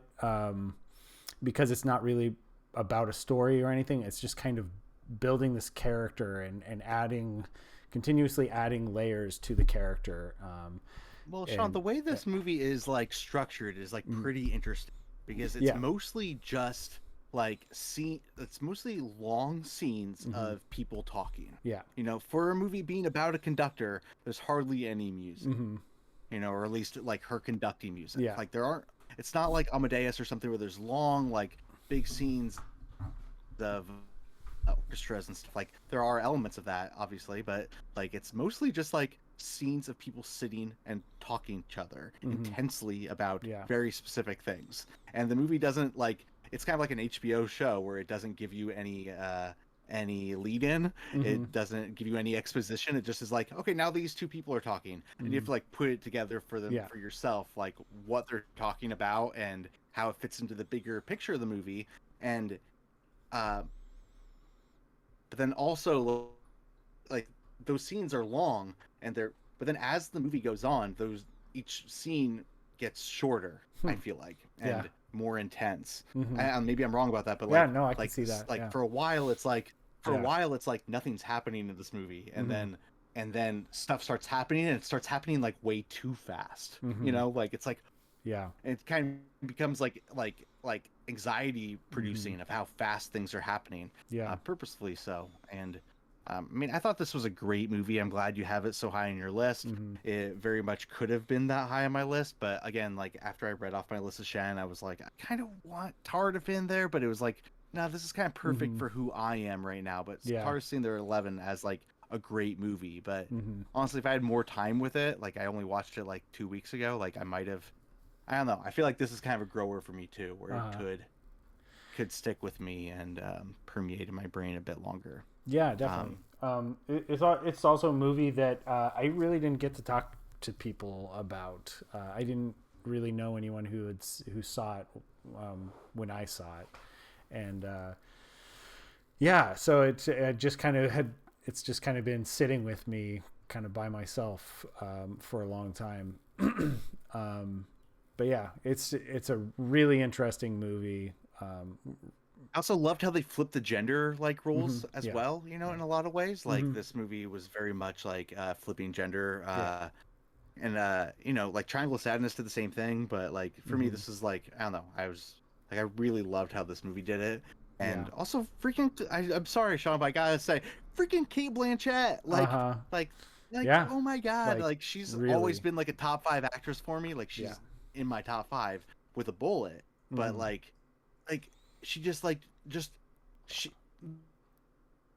this person I thought was a real conductor. Like the mannerisms are so specific. Definitely. The person seemed like they keep joking that this was a documentary about the real life, you know, composer because of how strong and crazy. Definitely. So good. So good. Yeah. There's also kind of like a ghost story element to it that you're not entirely sure if it's going to come kind of to fruition or if they're going to do anything with it. But I thought that was really interesting. And I think there's also an element to where she's like being haunted by noises in an interesting way. And Kate Blanchett plays those scenes so brilliantly. Totally. Brandon, have you seen Tar? No, I have not. But Kate Blanchett is one of the best actors around, and I'm excited to see her in this role. It's a really good movie. A lot. It deserves all the praise. It was never going to be on my list, though. Yeah. Cool. So let's just keep it rolling, though. You know, my number 5 is Marcel the Shell with Shoes On. Did I completely forget about Marcel the Shell with Shoes On? Oh shit! I loved this movie. Like 5-star. Like I loved this movie, and there's just something so special about this movie. How innocent Marcel is, and how ignorant, but ignorant's not the right word. Just how eager to learn about existence Marcel the Shell is. and it's just like the way it's put together is so beautiful with the stop motion is like is just the way the stop motion plays out in the movie is so creative and really like it just kind of jaw dropping in a lot of like really simple ways and also just the movie is also just really simple for the most part and but like it's grappling with that simpleness that makes it just so lovely and beautiful and it really is just something truly special to me. Like this movie really really was like kind of the feel good movie of the year in a lot of ways. It just felt like so I don't know, it's like watching a baby grow up or something. Yeah, totally. I don't know what to say. I completely forgot about this movie to put when I was making my list. I don't know how that slipped by. I think like a year or two ago, or like maybe Derek has a couple times, completely forgotten about movies, put it on his list, and I was always like, how do you do that? But I did it, and Yeah. yeah. I don't know if it would have necessarily made it on my list. My list was pretty it was pretty tight at the end there, but man, it certainly would have been a contender. Yeah, it is just such an adorable film, and it's super funny too. What It is really funny. Yeah. Jenny Slate is the voice of Marcel, and she is just fantastic. Super fun. And so clever with a lot of the jokes and the punchlines and the yeah. And yeah, there's like a lot of creativity with how they show how these shells, oh my God, Jonesy, how the shells like live their lives. It's just gets really creative with its set design and yeah. They're like little aliens or something, Yeah, you know, yeah. that are like living of our life. Where you get this like peek into like, oh wow, that's how you do this if you were real. Wow, okay. Yeah. It's just, I Yeah. don't know. It's really really something. Mm-hmm. Yeah. Well, I'm sorry you forgot it. Uh-huh. I'd be curious, but yeah, you were pretty tight in there Uh-huh. going into this episode. But Yeah. Derek, did you see about or hear about this movie at all? I definitely heard about it. I just never got around to watching it. Yeah. It kind of fell off. I know I remember one of you guys were talking about it, or I read Letterboxd review and stuff. I was like, oh, I need to see this, but it never really got put on my list of movies to watch. Yeah. I know that it's like a short from like 2010. It was that like they turned a bunch of YouTube videos. Yeah, back in Yeah, the it was a day. web series. Yeah, web series. Oh, okay. Yeah. And Totally. yeah. Brandon, did you see Marcel the Shell Shoes on? No, I didn't. Animation looks pretty unique. Also got nominated for best animated Animated, film. yeah. Kind of snuck in there. Yeah. So that could be like a good sleeper pick over some of the like more typical ones like Pixar and Disney that usually win it. Mm-hmm. It's like halfway animated though, so I don't know if they'll give it to it. But you know, I try to get an animated movie on my list every year, so I was glad I was able to kind of sneak that one in. Mm-hmm. But I didn't sneak in, but you know, it was halfway animated. I mean, that's kind of an interesting one with like with stop motion. There is like live action like actors in some scenes, like just people acting, but the majority of the movie is like it is stop motion animation, but it's like shot in a house, so it's like shot live action like in a house, but there's like a small little set. So I don't know, it is kind of an interesting mix. It's not stop motion the way we're used to seeing it, where it's like these very carefully manicured like sets. Yeah, I it's not like guess, yeah. Coraline or something where like it's all stop motion. It's real life, but there's stop motion going on inside of it. But okay, cool. So let's move on. That was my number 5. Derek, what is your number 4? Avatar: The Way of Water. Right. Punt. Punting it. All right, party. Shaun, what is your number 4?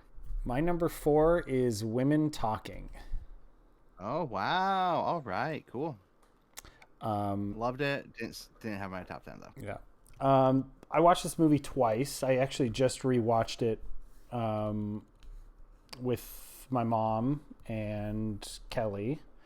I saw it in theaters originally, and man, it's a movie that just blew me away. Yeah, it's a movie about some very serious subject matters. It's dealing with some very, very serious ideas and some heavy stuff. But it does it in such a interesting, beautiful, poignant, thoughtful way that it is it's kind of unlike anything else I've really seen about the subject matter. It kind of expresses or deals with or thinks through, talks through just about everything that I have thought about, kind of this whole Me Too era, and how we deal with that issue going forward in the world. And it's a movie dealing with a lot of pain, and it is a fascinating discussion of that subject. And discussion's probably the key word there, Yeah. right? Because this movie, it really is it's like a Richard Linklater movie in that it's mostly just talking, like people sitting around just talking and talking. It's also really interesting too because it's unlike any other movie. I would say that the whole thing is kind of a metaphor, but it's really more like an allegory. And it's also like the time period is pretty interesting because you think it's of a time period, but then someone drives up in their car listening to modern music, and it's like, oh wait, they come out for the 2010 maybe census. But I guess that's a little bit of a spoiler, but it's a very, very interesting movie, and it's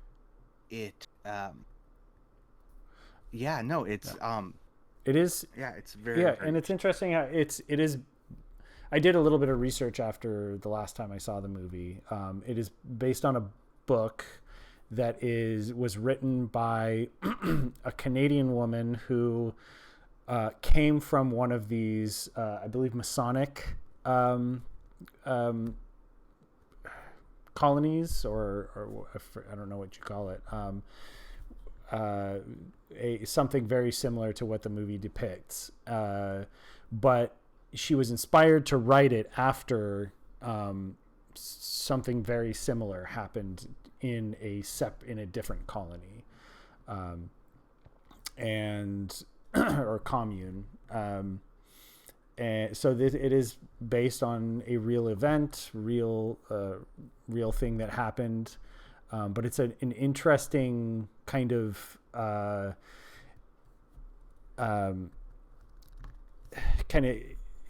the start of the movie says that this is an act of female imagination, or is that what it says? Something like that. But it's her kind of imagining how people going through that would deal with it, and how you go about moving on and making a decision on how to move on. And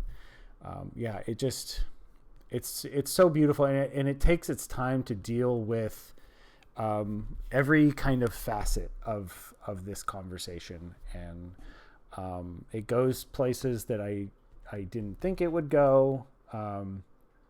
It's brilliantly acted across the board, and it's a beautiful film. I can't recommend it enough. Totally. So that's Women Talking. Brandon, have you seen Women Talking? No, Sarah Pauly has a crazy history. She hasn't directed a movie in 10 years, in a decade. Oh wow. Um, and her like last movie, Stories We Tell, was one of the best documentaries I feel like I've ever seen. Hmm. Um, Right.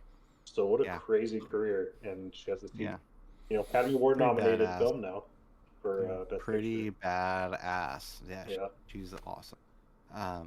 Cool. So yeah. So that was Sean's number 5. 4. No, 4. 4. Sean's 4. number 4.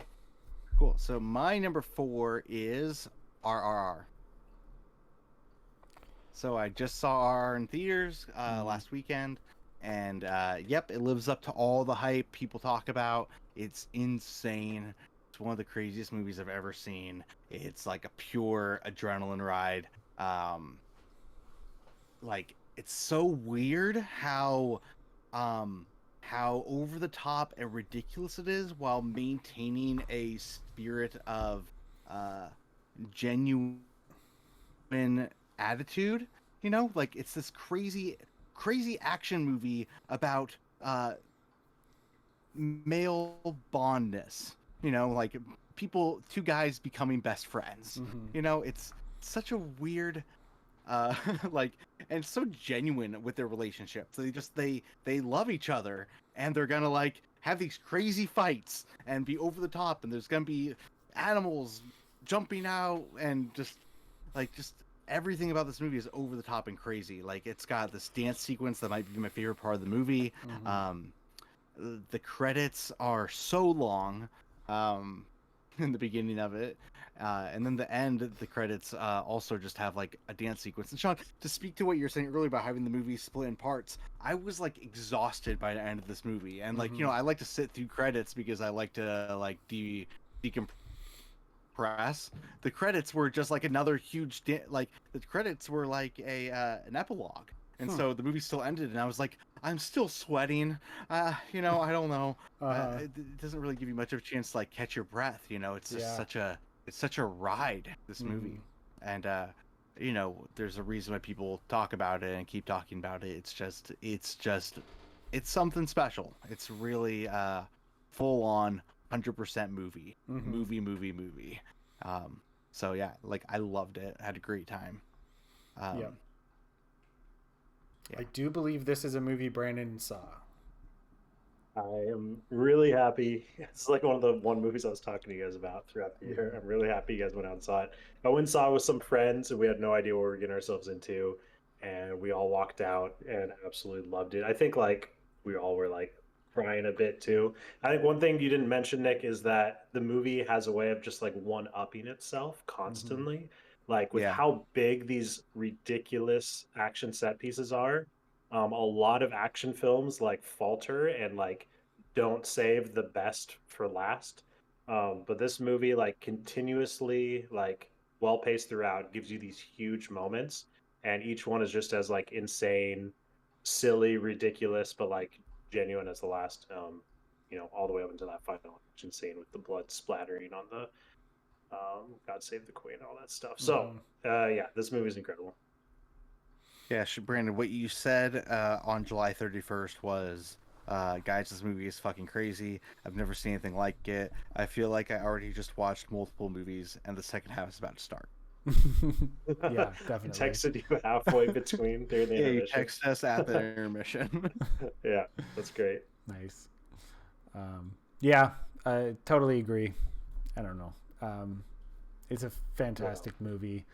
I really wish I had seen it all in one go, or just like in 2 days rather than a couple weeks that I ended up watching it. And I would love to. I wish I had seen it in theaters too. I was kind of planning on it, but I wasn't able to make it out to see it in theaters. How did you guys? So did you guys watch it on Netflix at all? Either of you? No, theater. No, I've only Both seen theaters and in the original language? I don't have. No, I'm pretty sure it was showing the Netflix dub. Oh, okay. Mine Nick, was is that the original language? okay? Brandon, yours showed the Netflix dub. I'm pretty sure. Yeah. I think it's the Hindi dub. Is that Yeah. correct? So yeah, it's not originally in Hindi. And me and Kelly ended up watching it in English because the dub was pretty bad, anyways. So we just kind of decided to watch it in English, which ended up there's like one of the relationships of the movie is an English woman and one of the main characters who can't speak to each other. So that was I'm just pointing out that was a little bit of a weird way to watch it too, because like she's speaking English and he doesn't understand her, but he's also speaking English, and so it was kind of a weird way to watch it. I don't know if that's an important thing for this episode to say, but that also kind of may have contributed to where I placed it. I didn't watch it in an optimal situation. Yeah, I mean, seeing it in theater was like I was holding out for like I heard about this movie like in May of last year. Yeah, and like how I'd seen it in theaters like back then and like its first run, and I had like wanted to see it since then, but I was kind of like holding out, being like, it's gonna be hard for me to watch this on Netflix, like just a 3-hour thing, and like at the time I only had Netflix on my TV, and I don't know, it's like I you know what I mean, like I wouldn't be able to watch it like in the TV in my room or on the iPad. Like I'd have to like have that time, that 3-hour chunk, or break it up like you did. And I just was like, you know, it sounds like the action in this movie is so over the top and amazing that I'm hoping that it'll be in theaters. I kept hearing rumblings I was gonna get a second run, so I was like, okay, like I'm gonna hold out on it, and I'm just so happy I did, because it was such a ride. It was such a ride in theaters, and honestly, I could have watched more of it. Like I want to watch it again. I could have kept watching it. I mean, like I said, I was exhausted by the end, but it was just so fun. So, highly recommend. So that was my number 4. Derek, what was your number 3? Okay, my number 3. I'm pretty confident nobody has this on their list. We're all going to the World's Fair. It's kind of a weird little horror thriller that came out this year. It's interesting. Let's see, the director's Jane Schoenbrunn. She hasn't really done anything of note. It's a pretty small movie. This movie is probably the single movie that has stuck in my head the most this year. It probably had the biggest initial like kind of effect on me. I don't know anybody else that's seen it. I know Nick watched it, but I don't think we've really talked about it. But from what I've read, like reviews and stuff, it's really fascinating to see how wildly different things people are getting from this movie, like messages and everything. It's kind of just a weird, bizarre movie about this girl. It's been a while since I've seen it, but I want to say her mom died or left or something, so she lives with her dad and they don't have much of a relationship, and it's just kind of about her living on the internet and being a very lonely and isolated person, and like she's kind of found this niche little community in this horror role-playing game. And you know, it's so low key and like there's not like a lot there, like visually. It's got some creepy moments for sure, but I think what this movie really like burnt itself into my brain for was this idea, and this is what I got from it, and I don't see many other people really talking about it. This is just kind of what my interpretation was, that the big like kind of moral or lesson of this movie is that like you know, every generation usually has fear of the next generation and like where they're going, and like are they going to be the ones that like end everything, you know? Like, and especially in like where we live today post pandemic, and there's whole generations of kids growing up in social media and stuff like that. Like there's a lot of fear, I think, of that generation and like their interactions with people and how warped it is compared to us, or even the generation before us, not growing up on the internet and stuff. Like I think of like Bo Burnham's Inside has a lot of focus on that fear of like how like corrupt those like some of those kids' brains will be that grew up on social media. All their interactions are on social media and stuff like that. And this movie was like just so, it like really calmed my mind because I felt the message of it was kind of like that they're gonna be fine. Like every generation that like the previous generations fear, they grew up in such a different like environment that they're actually kind of callous to it, and they grow up in a way that they learn how to like adapt to it, and it's just normal human evolution, And this movie I thought did really good at like showing that, and I thought it was cool because that's so antithetical to everything nowadays that we hear. Like the Bo Burnham, I bring him up a lot because I feel like this probably the most prominent like kind of like happy like poppy nihilism, that is kind of like the modern landscape. I think everything everywhere all at once really falls into that same genre where it's like largely nihilistic but also kind of positive in a way. And I feel like this movie was kind of the far opposite of that, where it's like, no, everything's good, like everything's gonna be okay.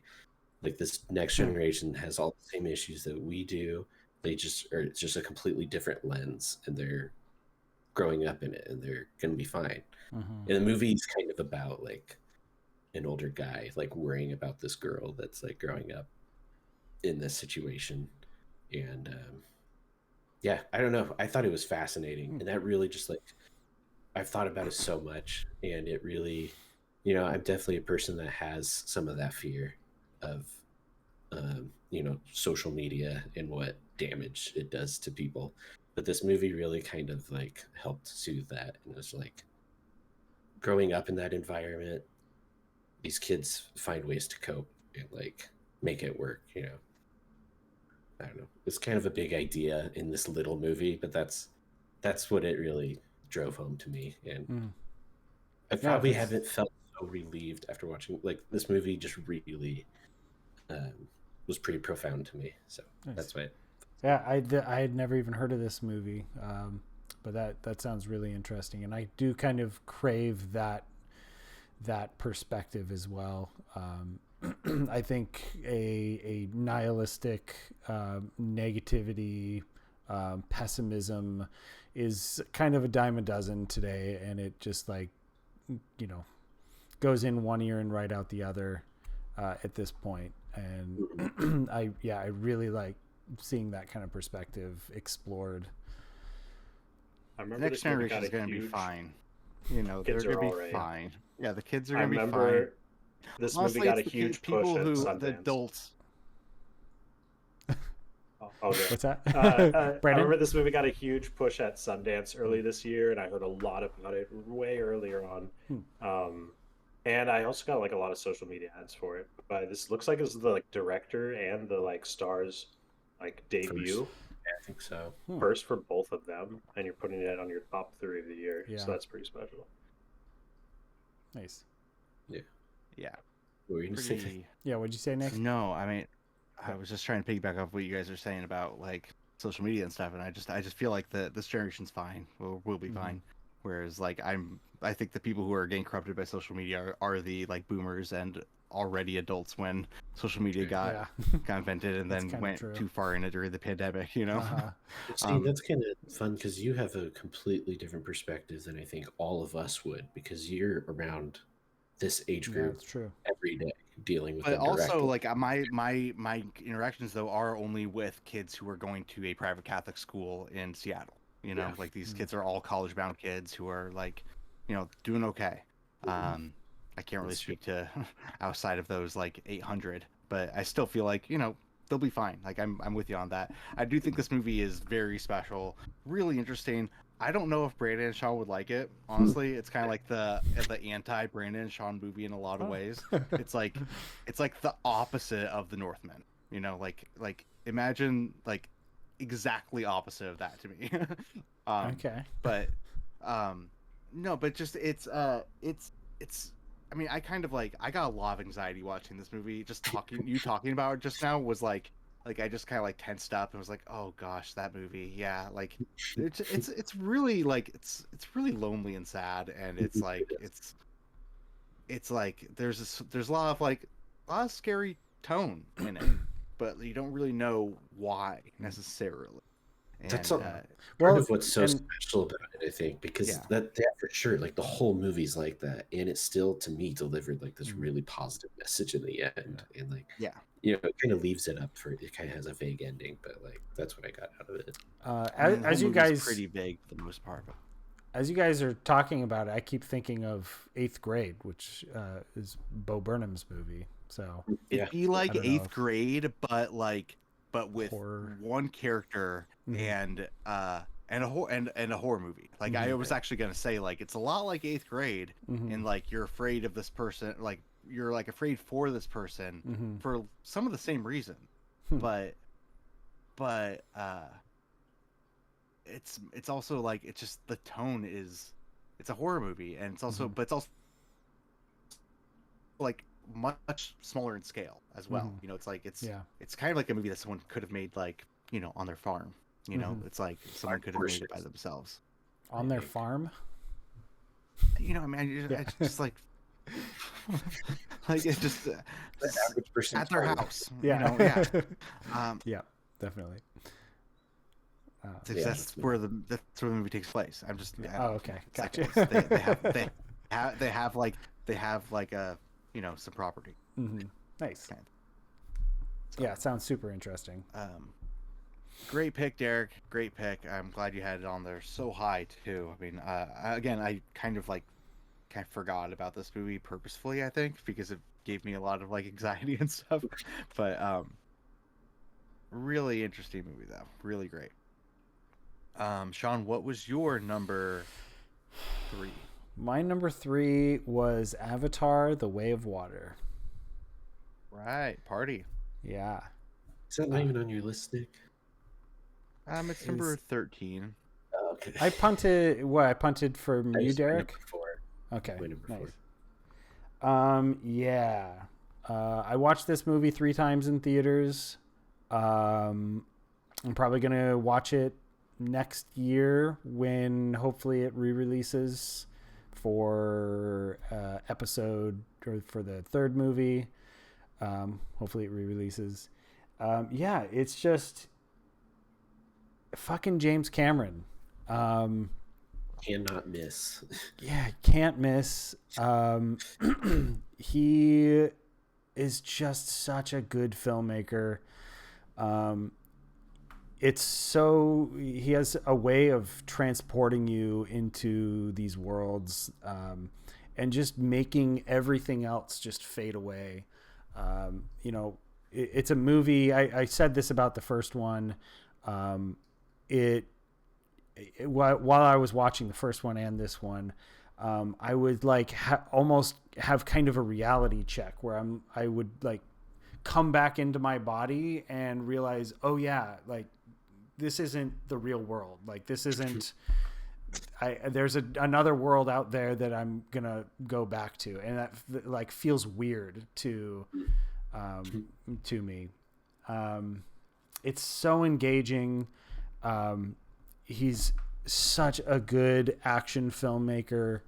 You know, there's like something like a 45-minute action sequence towards the end of this movie that is just, it's so well done, so well thought out. There's so much storytelling going on in the action scenes. And it's a beautiful film. Yeah, I absolutely love the movie.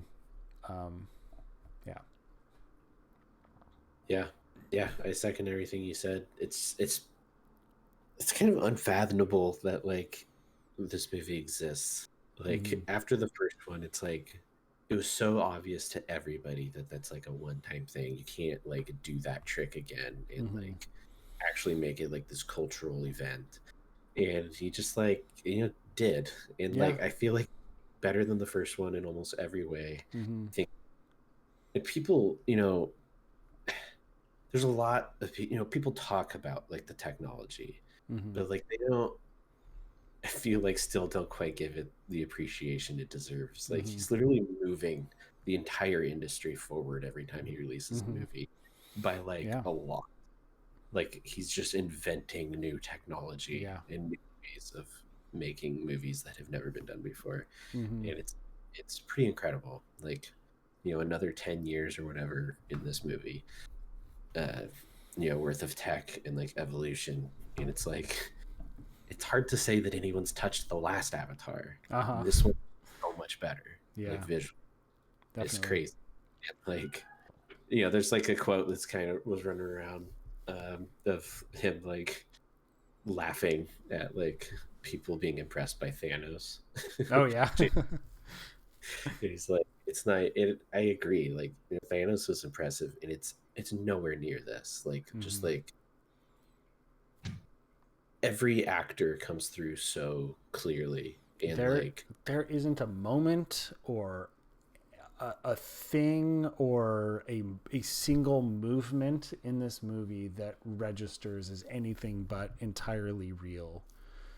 yeah, And it's like GI, like it's almost so good that it's like I don't even consider it like a CGI movie, even though it's mm-hmm. CGI. Yeah. Like it's blows my mind, and like rewatching again, it's obvious this is kind of another cultural thing where like it kind of took everybody again, Mm-hmm. and it doesn't happen very often. And in Mm-hmm. fact, this movie, people were thinking it wouldn't. Yeah, People had that's kind a of the chance, crazy thing. and still they came back for seconds and thirds Mm-hmm. and fourths. Yeah. Yeah, and I think he upgraded. The story I think is quite a bit better in this movie. I like the family dynamic. I would have liked a lot more Natiri. She was my favorite Yeah. character in the first one, and she was kind of sidelined in this movie. But, um, you know, and I still think she was probably one of the most interesting characters in this Mm-hmm. movie. Yeah. But Yeah. It's a movie that punch. makes me tear up every time too. And yeah, like there's several moments of this movie that's just like yeah, not just tears me up, but like how Brandon said before, what is it that you get cinema goosebumps or whatever. Brandon, what do you say? Like it's chill. Cinema chills, where it's just like chills. Oh, Just just chills movie. Yeah. I thought you had a term that you made up for it. But yeah, it's just like it's so good, and like a moment is so powerful, just cinematically, that it moves you in an interesting way. Well, there's something to it that I don't think I've never really seen another filmmaker pick up on it as much as he has, which is really just like living in the world. Mm-hmm. There's probably like a solid hour and a half of this movie that's just like gazing at the world. Mm-hmm. That was the best part of the movie. Like those Yeah. were the best parts of just like hanging out underwater and like being able to look at shit. And, Like, and just, not like- just that, but experiencing the culture, experiencing this way of life and how they think, and how and that's what the first movie did so well too, is like just spending a long period of time just learning how they live and how they see the world, and how they just expanding the world. And I think he's so good at that. It's kind of unlike anything else I've seen. Two of the things that come to mind for me that you guys haven't mentioned yet. Number one, I think it definitely makes me more interested in the Avatar universe. Now I'm like, okay, hell yeah, I could see there being 8 Avatar movies. Let's get one in every setting. Let's do Avatar inside of a volcano. Let's do one in the tundra desert. Yeah. Like there could be avatars in any setting, and I'd be in at this point. And that was like something I was not expecting going into this movie. I'm sorry, but it's like he really killed that. And then the other thing was the potential drawback of this movie. Even speaking to some of the character stuff that you were saying, Derek, like in terms of characters being like sidelined and stuff, like this was like half of a story, you know, and it could have Definitely. had that like to me like Dune from last year like failed in a lot of ways of telling a incomplete story, especially because they didn't know if there was going to be a second one. Like it just like to me the ending. I know you guys didn't feel this way, but I was like pretty unsatisfied with the ending of Dune. It was like pretty anticlimactic to me. But this one like knew they weren't telling a whole story, but were still able to make the ending extremely climatic, like extremely fulfilling, exciting, and still like you're knowing that there's going to be an even bigger thing coming up next year or whatever. You know, kind of more like Two Towers to Return of the King rather than you know, something that, you know, was like, oh well, there's like half a story rather than like Kill Bill where like Kill Bill 1 was super exciting, but you know what I'm saying, where Harry like Potter. that Harry was Potter 8. sure Part Harry 1 and Potter's 7 or yeah. Yes. So 7. Yeah. Oh yeah, that's right. Harry Potter 7 and 8. yeah. Yeah. So yeah, great experience, great movies. Yeah, all on board with James Cameron. Yeah. Get on that train. Fucking James Cameron. I just saw Titanic in the theater Yeah, me a too. couple weeks ago. It's so good. Fucking love it. So good. Got a bright future for sure. So Yeah. I think he's going places. All right. so my number 3 is The Fabelmans. Nice. So Derek had that a little bit earlier. I can't remember where, but that is 5. Yeah, so this is Steven Spielberg's newest movie, and it's a movie about his childhood for the most part. I absolutely loved this movie. Like, I love this movie so much. It was like this thing where I just feel like it. I've said this to a lot of people. Like, if Steven Spielberg like didn't have Schindler's List, Jaws, and Jurassic Park, this would be like right up there as like a top tier Spielberg movie. Top tier is like so much higher than anyone else's top tier. Yeah. Like, and the thing is, like, he doesn't really tell a lot of like personal stories. You look at his filmography, like, sure, he might like sprinkle personal bits here and there inside of much larger stories, but for the most part, like, this is by far, I mean, clearly it's about his childhood, but like nothing else comes even close to how personal this is. And it kind of feels like this is the movie that he's been like waiting to make like his whole career. And I just loved, like, it wasn't really about movie making that much, you know. It was more about his family dynamics, and like there's something just inherently interesting to me about a 72-year-old guy looking back at his childhood as someone who is now a father and grandfather, you know, looking at how his parents were with him, and you know, acknowledging that they messed up in some ways and they weren't perfect, but like also not like coming down on them and just being like honest with his memories, and then sharing those with us. And there's just, to me, there's just something that's like so interesting about that process, and the way it all comes together is like so funny and emotional, and like just like there's some like really heartbreaking shots in there, like when his parents are like, you know, going through it, and like he's like telling like they're his sisters are all like freaking out about how his parents are having a rough time, and like then it's like a shot of him imagining how he would film that scene. It's just like I'm getting chills just talking about it. Like it's like it's just so interesting.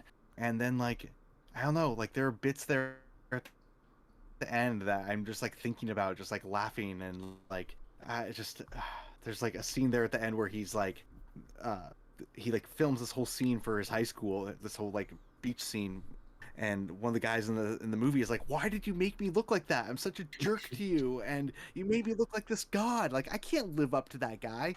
And he's like, I don't know. Like, I don't know why. Like, maybe I wanted you to be nice to me for 5 minutes, or maybe you just popped on screen. But like, you know, just that's what happened. Built a narrative into his little real about their senior trip. Like he's just Yeah. so And passionate Yeah. about filmmaking. It's like so in his blood. He can't help but like there has to be a But story like, there. yeah, definitely. yeah. Yeah, he can't help but have a hero and tell this story. You know, kind of create this hero's journey. Yeah, and like, yeah, what you said, Nick. Most of this movie isn't about him making movies. Most of it is about the family dynamics. But I think all of he does a really good job of kind of showing really clearly, but not overtly, how all that ties in together. Like it's all story and it's all storytelling, and like even just the opening of this movie, it starts out with I'm kind of forgetting, but I believe it starts out with his dad. He's going to the movies with his parents to see, I don't Greatest remember show what. on earth.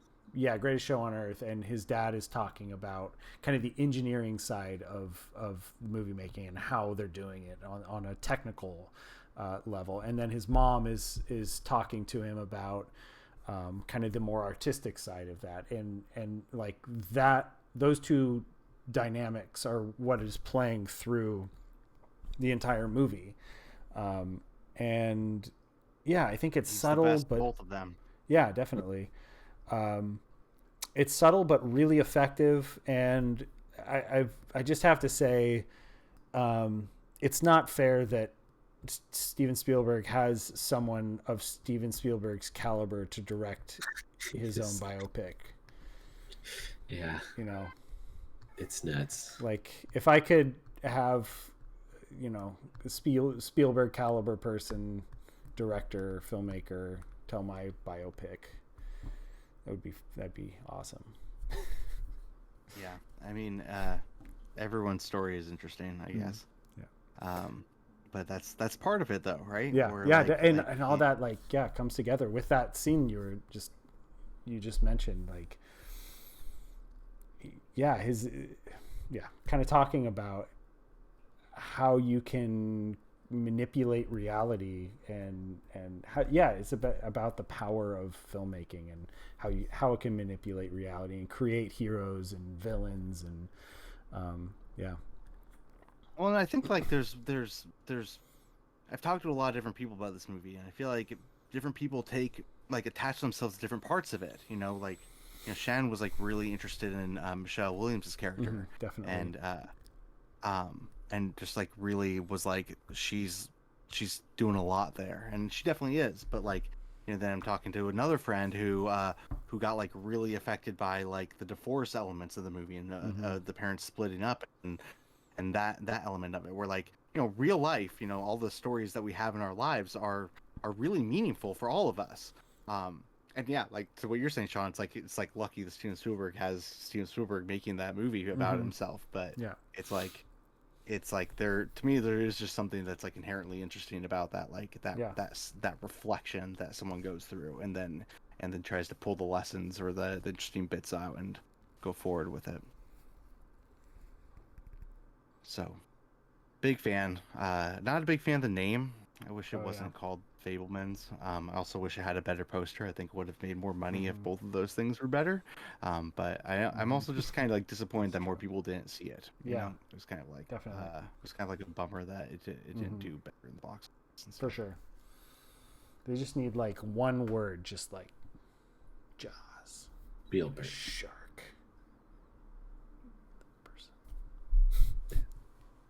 But, good movie. yeah. So, Derek, did you? I don't know if you had said anything at this part. Like, I mean, is there? Should we keep tracking along, or We could just yeah, I kind of say about Spillman's? I mean, I kind of second everything you say. It's still kind of digesting. I thought it was incredible. I loved every minute of it. Yeah, I've spent a lot of time with Spielberg. I think we all have, spent a lot of time with Spielberg. But like even back in but you did Spielberg for Character's Consequence, 10th Street. So, so I've read like his biographies and stuff. So it's kind of fun to see like some of that stuff pop into the screen. Like when me and Christina were watching it, I was like, I know the story. Like I know what they're telling, right? But which is just really fun. And on top of it just being a great movie, it's probably, I don't know, it's too early to say. I feel like it's probably one of my favorite Spielberg movies. It just like really won me over. It's like, Yeah, for me, it's got like that Catch Me If You Can kind of energy, where like that now is one of my favorite Spielberg movies. I don't know if it was in 2002 when it came out, 2003, but now it's like in my top five. And I feel like Film is the same kind of thing, where it's like how do you compare it to Schindler's List? Like you don't, but yeah, it's it's like a favorite though. yeah, for sure. So, Shaun, Derek, what is your number two? Is everyone gonna have the same top two? My number two is Maybe. Banshees of Inisherin. Second. I second that. Me too, man. Wow. Hell yeah. I hope you're right, man. I hope. I feel like we've been so all over the place this year. So, my number one and two, it's kind of like one. Like Banshees could have been my favorite movie of the year. It basically was. It's an amazing movie. It's really special. It's like it's so strange because like there's nothing like nothing that like vividly like there's nothing about this movie that stands out as like this is why this movie's incredible. Like bam, But like it's just so good. Like it's just like every moment of this movie feels so right. Like I love like just the plot. If we just start at the plot, it's such an interesting story and such a weird way to like analyze like art and artists. And I love these two characters quite a bit. Brendan Gleeson and Colin Farrell are incredible in this movie. The sister's incredible. Barry Keoghan's incredible. I feel like this movie probably, like just its context, probably will work its way into every person that watches it. Like it's so relatable on so many levels. And yeah, I think it's just a really interesting way to analyze, to like dissect like artists and like what is really important. It's kind of like the opposite. I feel like its story is kind of the opposite of like Fableman's, where Fableman's is kind of all about your environment and like the people around you. Everything is what should be feeding your drive for art. Where this movie, Brendan Gleeson's character is like very specifically like, no, that guy is not going to be feeding my art, kind of thing. That guy is preventing my art. Yeah. And yeah, it has like, it's kind of grotesque and it's also really funny and it's a unique environment. I think it's, from what I've heard, it's kind of like a invented environment in some way. And I believe it's a fictional island. It's not a real island. So it's just fascinating, and it's perfectly directed and acted. Such a interesting script, and yeah, there's not really any problems that I can bring up about this movie. No, for sure. I mean, it's like I've watched it a couple times at this point, and I definitely can see myself watching it a few more times. It's a movie that definitely stuck with me. Watching a second time, it was much funnier. I was like actively like laughing out loud for a lot of it. Just like everything that is said in this movie is like just the dialogue. I mean, is interesting and or hilarious. Like there are little bits, like again, the first time you're just kind of trying to keep up with the plot, and second time watching it, I'm just like laughing at every little sentence that they say. Like there's an exchange in there about like where one of the characters is talking about Barry Keoghan's character is talking about how he's just like asking about Colin Farrell's sister, and he's like, oh man, I'd like to see her naked or whatever, and he's like, I don't want to talk about that. Talk about what? Naked sisters? Yeah, I don't want to talk about naked sisters. And just like the way they like go back and forth about it. Oh, you saw my dad naked, and I will forever regret that for as long as I live. It's just like it's so funny. But yeah, it's like it's as a concept, it's like horrifying. Like I could see that being someone's fear that their friends hate them. Like that is like that could be like an anxiety fear of somebody, and to have that come out in a real visceral way is like kind of like so sympathetic to Colin Farrell, but then like you kind of like, for me at least, you start like figuring out like what that Brendan Gleeson's character is like really going through something himself, and he's like having this existential crisis about his mortality and what he's going to leave behind in this world, and it's really like that's understandable too. It's like what is the value of chatting, and then there's like the back and forth of all that. What is the value of just being nice to somebody? What there's just a lot to take away and digest with this movie. No Not one to was mention ever like the remembered for being nice, I think is the line. yeah. I'm sure people are though. I mean, yeah, but and then there's the allegory with the war that's going on, which I'll be honest, I don't totally understand at this point. I'm not much of a history guy myself, but I'm sure someone, a guest speaker, could break that down, or maybe Shaun can. He's shaking his head now. No. But I know that is an allegory. But well, I mean, it's probably. I has to assume do- the Irish Civil War is going on the mainland, and so I'm sure there's some parallels with that. But I don't. From what I understand, it's like the North and like one side is more like artistic and cultural, and the other side is more like just wanting to exist, do their own thing, and the fight is kind of pointless, from what I understand too.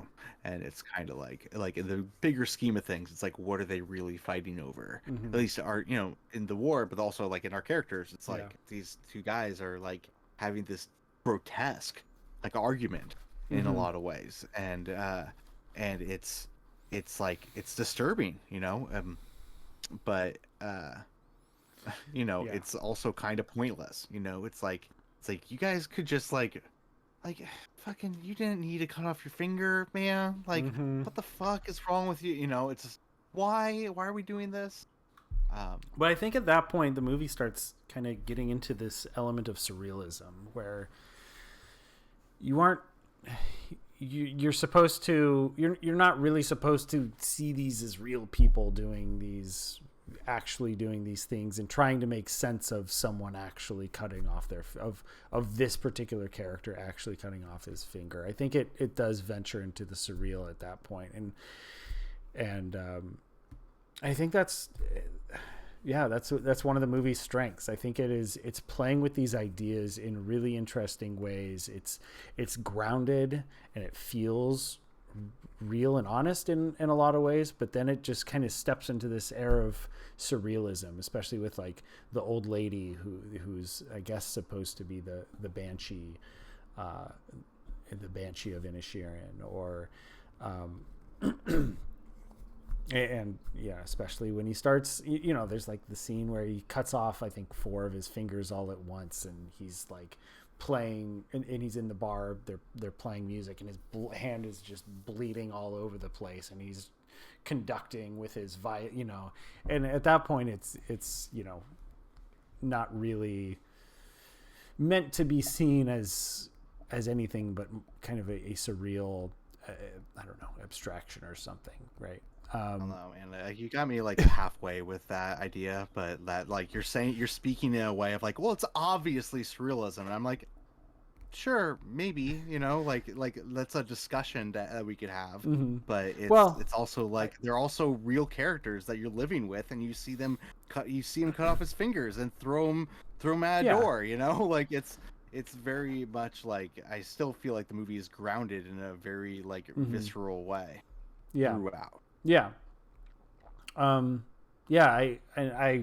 completely agree with, your guys' assessment. Like it's such an interesting movie. For me, the script is particularly good. I think Martin McDonagh has a way of exploring ideas in an interesting way, I guess.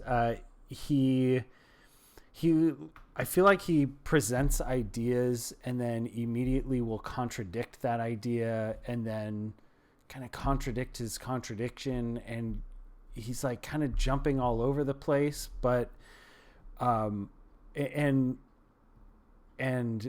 it's kind of hard to grasp what point he's actually trying to make.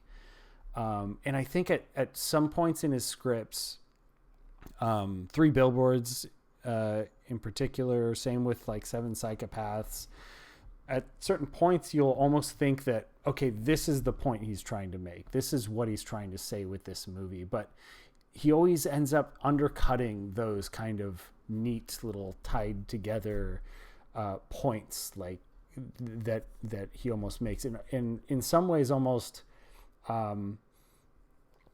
is mocking himself or mocking the movie for even attempting to try to make a point. There's something so interesting about the way he writes and the way he tells his stories. Yeah. And I think Three Billboards Outside Ebbing, Missouri was my number one movie when that came out. And I see a lot of similarities between that movie and this movie. In particular, kind of its pessimism, its nihilism, its kind of dealing with that existential crisis of living in this world. And yeah, it's a really fascinating movie, and extremely entertaining as well. I think that's like the big thing is this movie's really fun all the way through. It's never it doesn't really ever like have like a slow point or anything. It's always finding ways to make things funny. Yeah, taking new turns, going like, places you didn't expect. Yeah, like the whole donkey thing. It's like really upsetting but funny at the same time. It's like heartbreaking, but like it's just so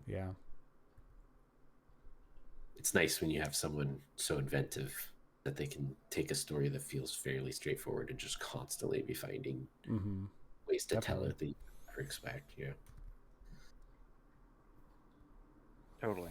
All our number two. Yep, that was our number two. Yeah. So, I guess, Derek, what was your number one? We all know what everyone's number one is. Well, into this next one, finding creative ways to tell a story. My number one's Everything Everywhere All at Once. Oh, guys, sorry. My number one was Jurassic World Dominion. Okay. Yeah, kind of the darling, I think, this year. Sounds like. These guys are special. When I was telling people about this movie, I always bring up their last movie, which was Swiss Army Man, which was the last time, and this maybe only happened twice, that I remember I watched that movie on my laptop, and Christina and our old roommate Andrew were in the room. I watched it by myself, and the second it got over, I was like, you guys have to watch this. And I put it up on the TV and just rewatched it again. Like basically replayed it because I fucking love that movie so much. And sure enough, their next movie is this thing, which I think they just came out with a stat that worldwide it's the most awarded movie of all time. Really? Huh. Yeah. More than Titanic? Yeah, they were breaking it down. The runner-up was Return of the King with like 270 wins, and this one's at like 350 wins right now before the Academy Awards. So, which is crazy. Best Picture. Yeah, I mean, it's really this is a lot of people are calling it like their favorite, the best movie of the year. But yeah, so the movie itself is just really, there's a lot of movies I think that delve into the possibility of anything happening. I mean, not like a lot of movies, but like this movie takes a lot of inspiration from like The Matrix, which is one of those movies that they're in like a virtual world where basically anything is possible, kind of thing. And I think what makes this movie really transcend and like land with pretty much universally anyone that watches it is that these guys' crazy ability to show you something absolutely insane and completely random, and somehow making every one of those moments matter in the story to like 7 characters at the same time, like moving all of their stories forward, their character arcs, as well as it not feeling like being random for the sake of random. Yeah, even though it is random, it's like very random. They're Yeah, I mean, random. I think on a very surface level. yeah, I mean, like it didn't. I doubt like any of a lot of few of the things in this movie probably came up naturally as like, oh well, this is where the story would go. Yeah. Obviously, we have sausage fingers here. It's like I think a lot of it was like ideas just popping into their heads. How do we make that bizarre notion work for this story? Yeah. And Yeah, in fact, and it's like it's all these random ideas kind of almost thrown, Jackson Pollock thrown at a canvas, but underneath it all, it is a really interesting, really complex, really beautiful story being told underneath it, and it's I think that is what well, works so well about the movie. it has the luxury of like giving Michelle Yeoh her first like leading role in a very long time. Key Hughes Kwan, bringing him back into like a big movie and a big role he hasn't had in a very very long time, and focusing on an all Asian main cast, which has been kind of a sore subject for Hollywood here in the last like 10-15 years, and so it's just it has a lot going for it just in the cast, just like straight up in the cast. And then Jamie Lee Curtis like is it's crazy how good she is in this movie. I heard Michelle talk about that I don't know if this is true or if she was joking around, but she said that Jamie Lee Curtis didn't wear like, I think there's some scenes where she had like a fat suit on, but like there's the transition scene where she like gets like uploaded her new like input or whatever, and her stomach like like transforms, and she said that's all like that was Jamie Lee Curtis did that, like she can do that with her body. Weird way, like expand, like retract. Yeah. Just Derek, yeah, that's hilarious. Jamie Lee Curtis was unbelievable in this movie. Kind of like Colin Farrell and the Penguin a little bit, or like, oh, that's Jamie Lee Curtis. Oh shit, that's Jamie Lee Curtis, kind of thing. But I mean, just piggybacking off of what you said about Swiss Army Man and stuff. Like to me, Swiss Army Man is one of the most creative movies I've ever seen. Definitely one of the weirdest, but definitely also one of the most creative. But it has like its own limitations. I mean, clearly it's a farting corpse movie, but like but also it's still at the end of the day is about like this white kid who's having some emotional issues, you know. And there's something about Everything Everywhere All at Once being like an immigrant story, a story about multi-generational trauma, and some in a bit, some just like family dynamics that echo through time and space. It's just like it's got these like bigger concepts that are, I'm sorry, but like inherently like more meaningful and more relatable to like the average person. I think that this is a movie that like almost anyone could watch and get like a really meaningful message out of. And we were talking about nihilism earlier. Like I don't think this movie is like nihilistic like at all. Like I think it's very like optimistic. I think it's very much a movie about like how everything has meaning and purpose and has a place. And there's just something that's like, at least this time, to see a movie like this just like felt like so perfect.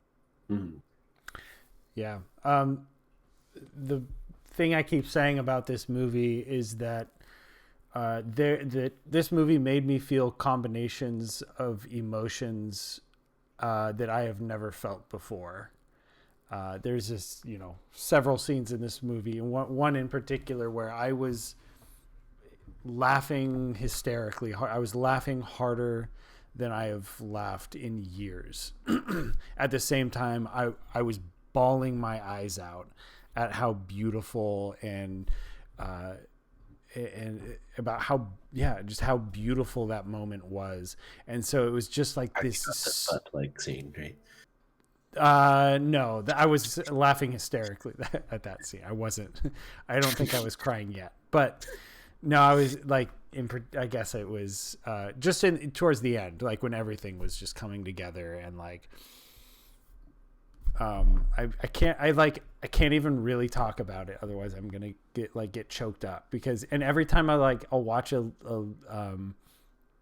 like a YouTube video kind of breaking down the movie or talking about the movie, I just I almost have to walk away, or like I just have to take a moment to just like collect myself, because yeah, the movie is so beautiful and is so meaningful and has such a great message, and it's so it's so optimistic.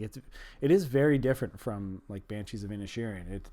It is, obviously I love both movies, but it takes almost a polar opposite stance, where it is saying life has meaning. It's saying that what we do matters, and how we treat people, and how we treat our family and interact with our family. It matters. In a big universal way, and yeah, it's a beautiful film. It made me cry for like 5 minutes. Like during that entire finale sequence, I was just like bawling my eyes out. In like a happy cry, that you don't get that very often. Love that movie. Brandon, have you seen Everything Everywhere All at Once? Oh, won't do this to me. No, I haven't. Okay, I get it. I finally get it. Why you didn't want to? You did see Banshees though, right, Brandon? I saw Banshees, but yeah, I've not seen Everything Everywhere. It's one of the reasons why I just want to be the behind the scenes. That's why Brandon is hiding behind his computer screen right now. In shame, yeah. Well, sorry to put you on blast there. I just wanted to paint the whole picture, and I finally get it now. Cool. Well, I mean, guys, we've been recording for a while, so I feel like we should wrap it up. Anything else we want to say about? Anything we want to say about any final thoughts about this year, or about Everything Everywhere All at Once? Let me fly through the top 10 just to conclude this. Yeah. Oh yeah, and totally. I have all the stats here ready to go. Wait, so you have the stat page. Yep. It's all sorted. Wonderful. All right. Yeah. Here I go. Hi. Do you want to set us up real quick, Nick? What are we doing here? All right. So Brandon has been keeping track of all the points. So like if a movie got number 1, then it got 10 points. If it got number 2, it got 9 points. And so he's been keeping track of it. And so this is our official top 10. Yeah, if you want, I could do a little. So number 10 is a tie between Tar and Marcel the Shell with Shoes on. Great. Number 9 is We've Been Talking. Number 8 is We're All Going to the World's Fair. Number 7, The Batman. Number 6. Nope. Wait, you don't have a movie there? Just kidding. Number 5 is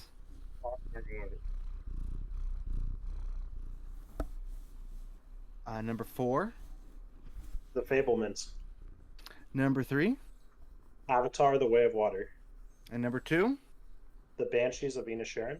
And our number 1 movie of the year is Everything Everywhere All at Once. Wow, crazy. We had a pretty varied lists this year. We were all, and I think that's why we went 2.5 hours on this episode. So Totally. And I mean, it's like if you look at it, like 8 through 10 are all movies that were only on there on one person's list. Yeah. Less punts than ever before, likely. Definitely. So we also had one fewer person. I don't know if that maybe that affected it, but yeah, it felt like we were all very unique lists. All had very unique lists, but then brought it together at the end, full circle. Is there Yeah, still no, I love our top two are the same. That's great. is there still a pretty good chance that Everything Everywhere All at Once doesn't win Best Picture?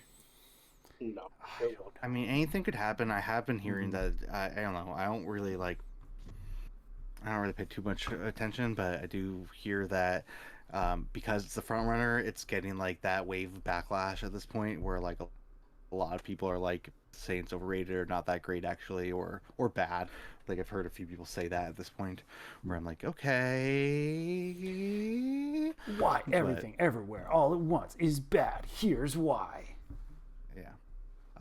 That So video. it's possible. I really, I have no money. I have no idea, but I hope it wins. That'd be great. Yeah. Yeah. I mean, it's so bizarre, which should make it. It's just be a funny thing to be added to the pantheon of Best Picture winners. Like just Elvis wins. yeah. Well, that's what I mean. Like I feel like the Yeah. Fablemans, even though it wasn't a big box office draw, I feel like is something that has a good chance of winning just because of where it is and who made it, and it is really good. Yeah, or like, I mean, yeah, again, you can't ever. Who knows? Anything could happen. It's like All Quiet on the Western Front. I didn't think it was going to get nominated, but I've actually been hearing buzz that like it could sneak a win. Like it could sneak a win somehow. So, with the ranked voting system, it's kind of like it doesn't necessarily mean what everyone put at number one. It's like it could be if a lot of people gave it number 2 or 3. It's, but I really don't know. So. Yeah. Anyway, it was great doing this with you guys. Thanks for doing it. I'm sure we'll pop in again in your feed. Maybe at least next year at this time. So Yeah. take care. Keep watching movies and be nice to yourself and those around you. Peace. Peace Bye. out.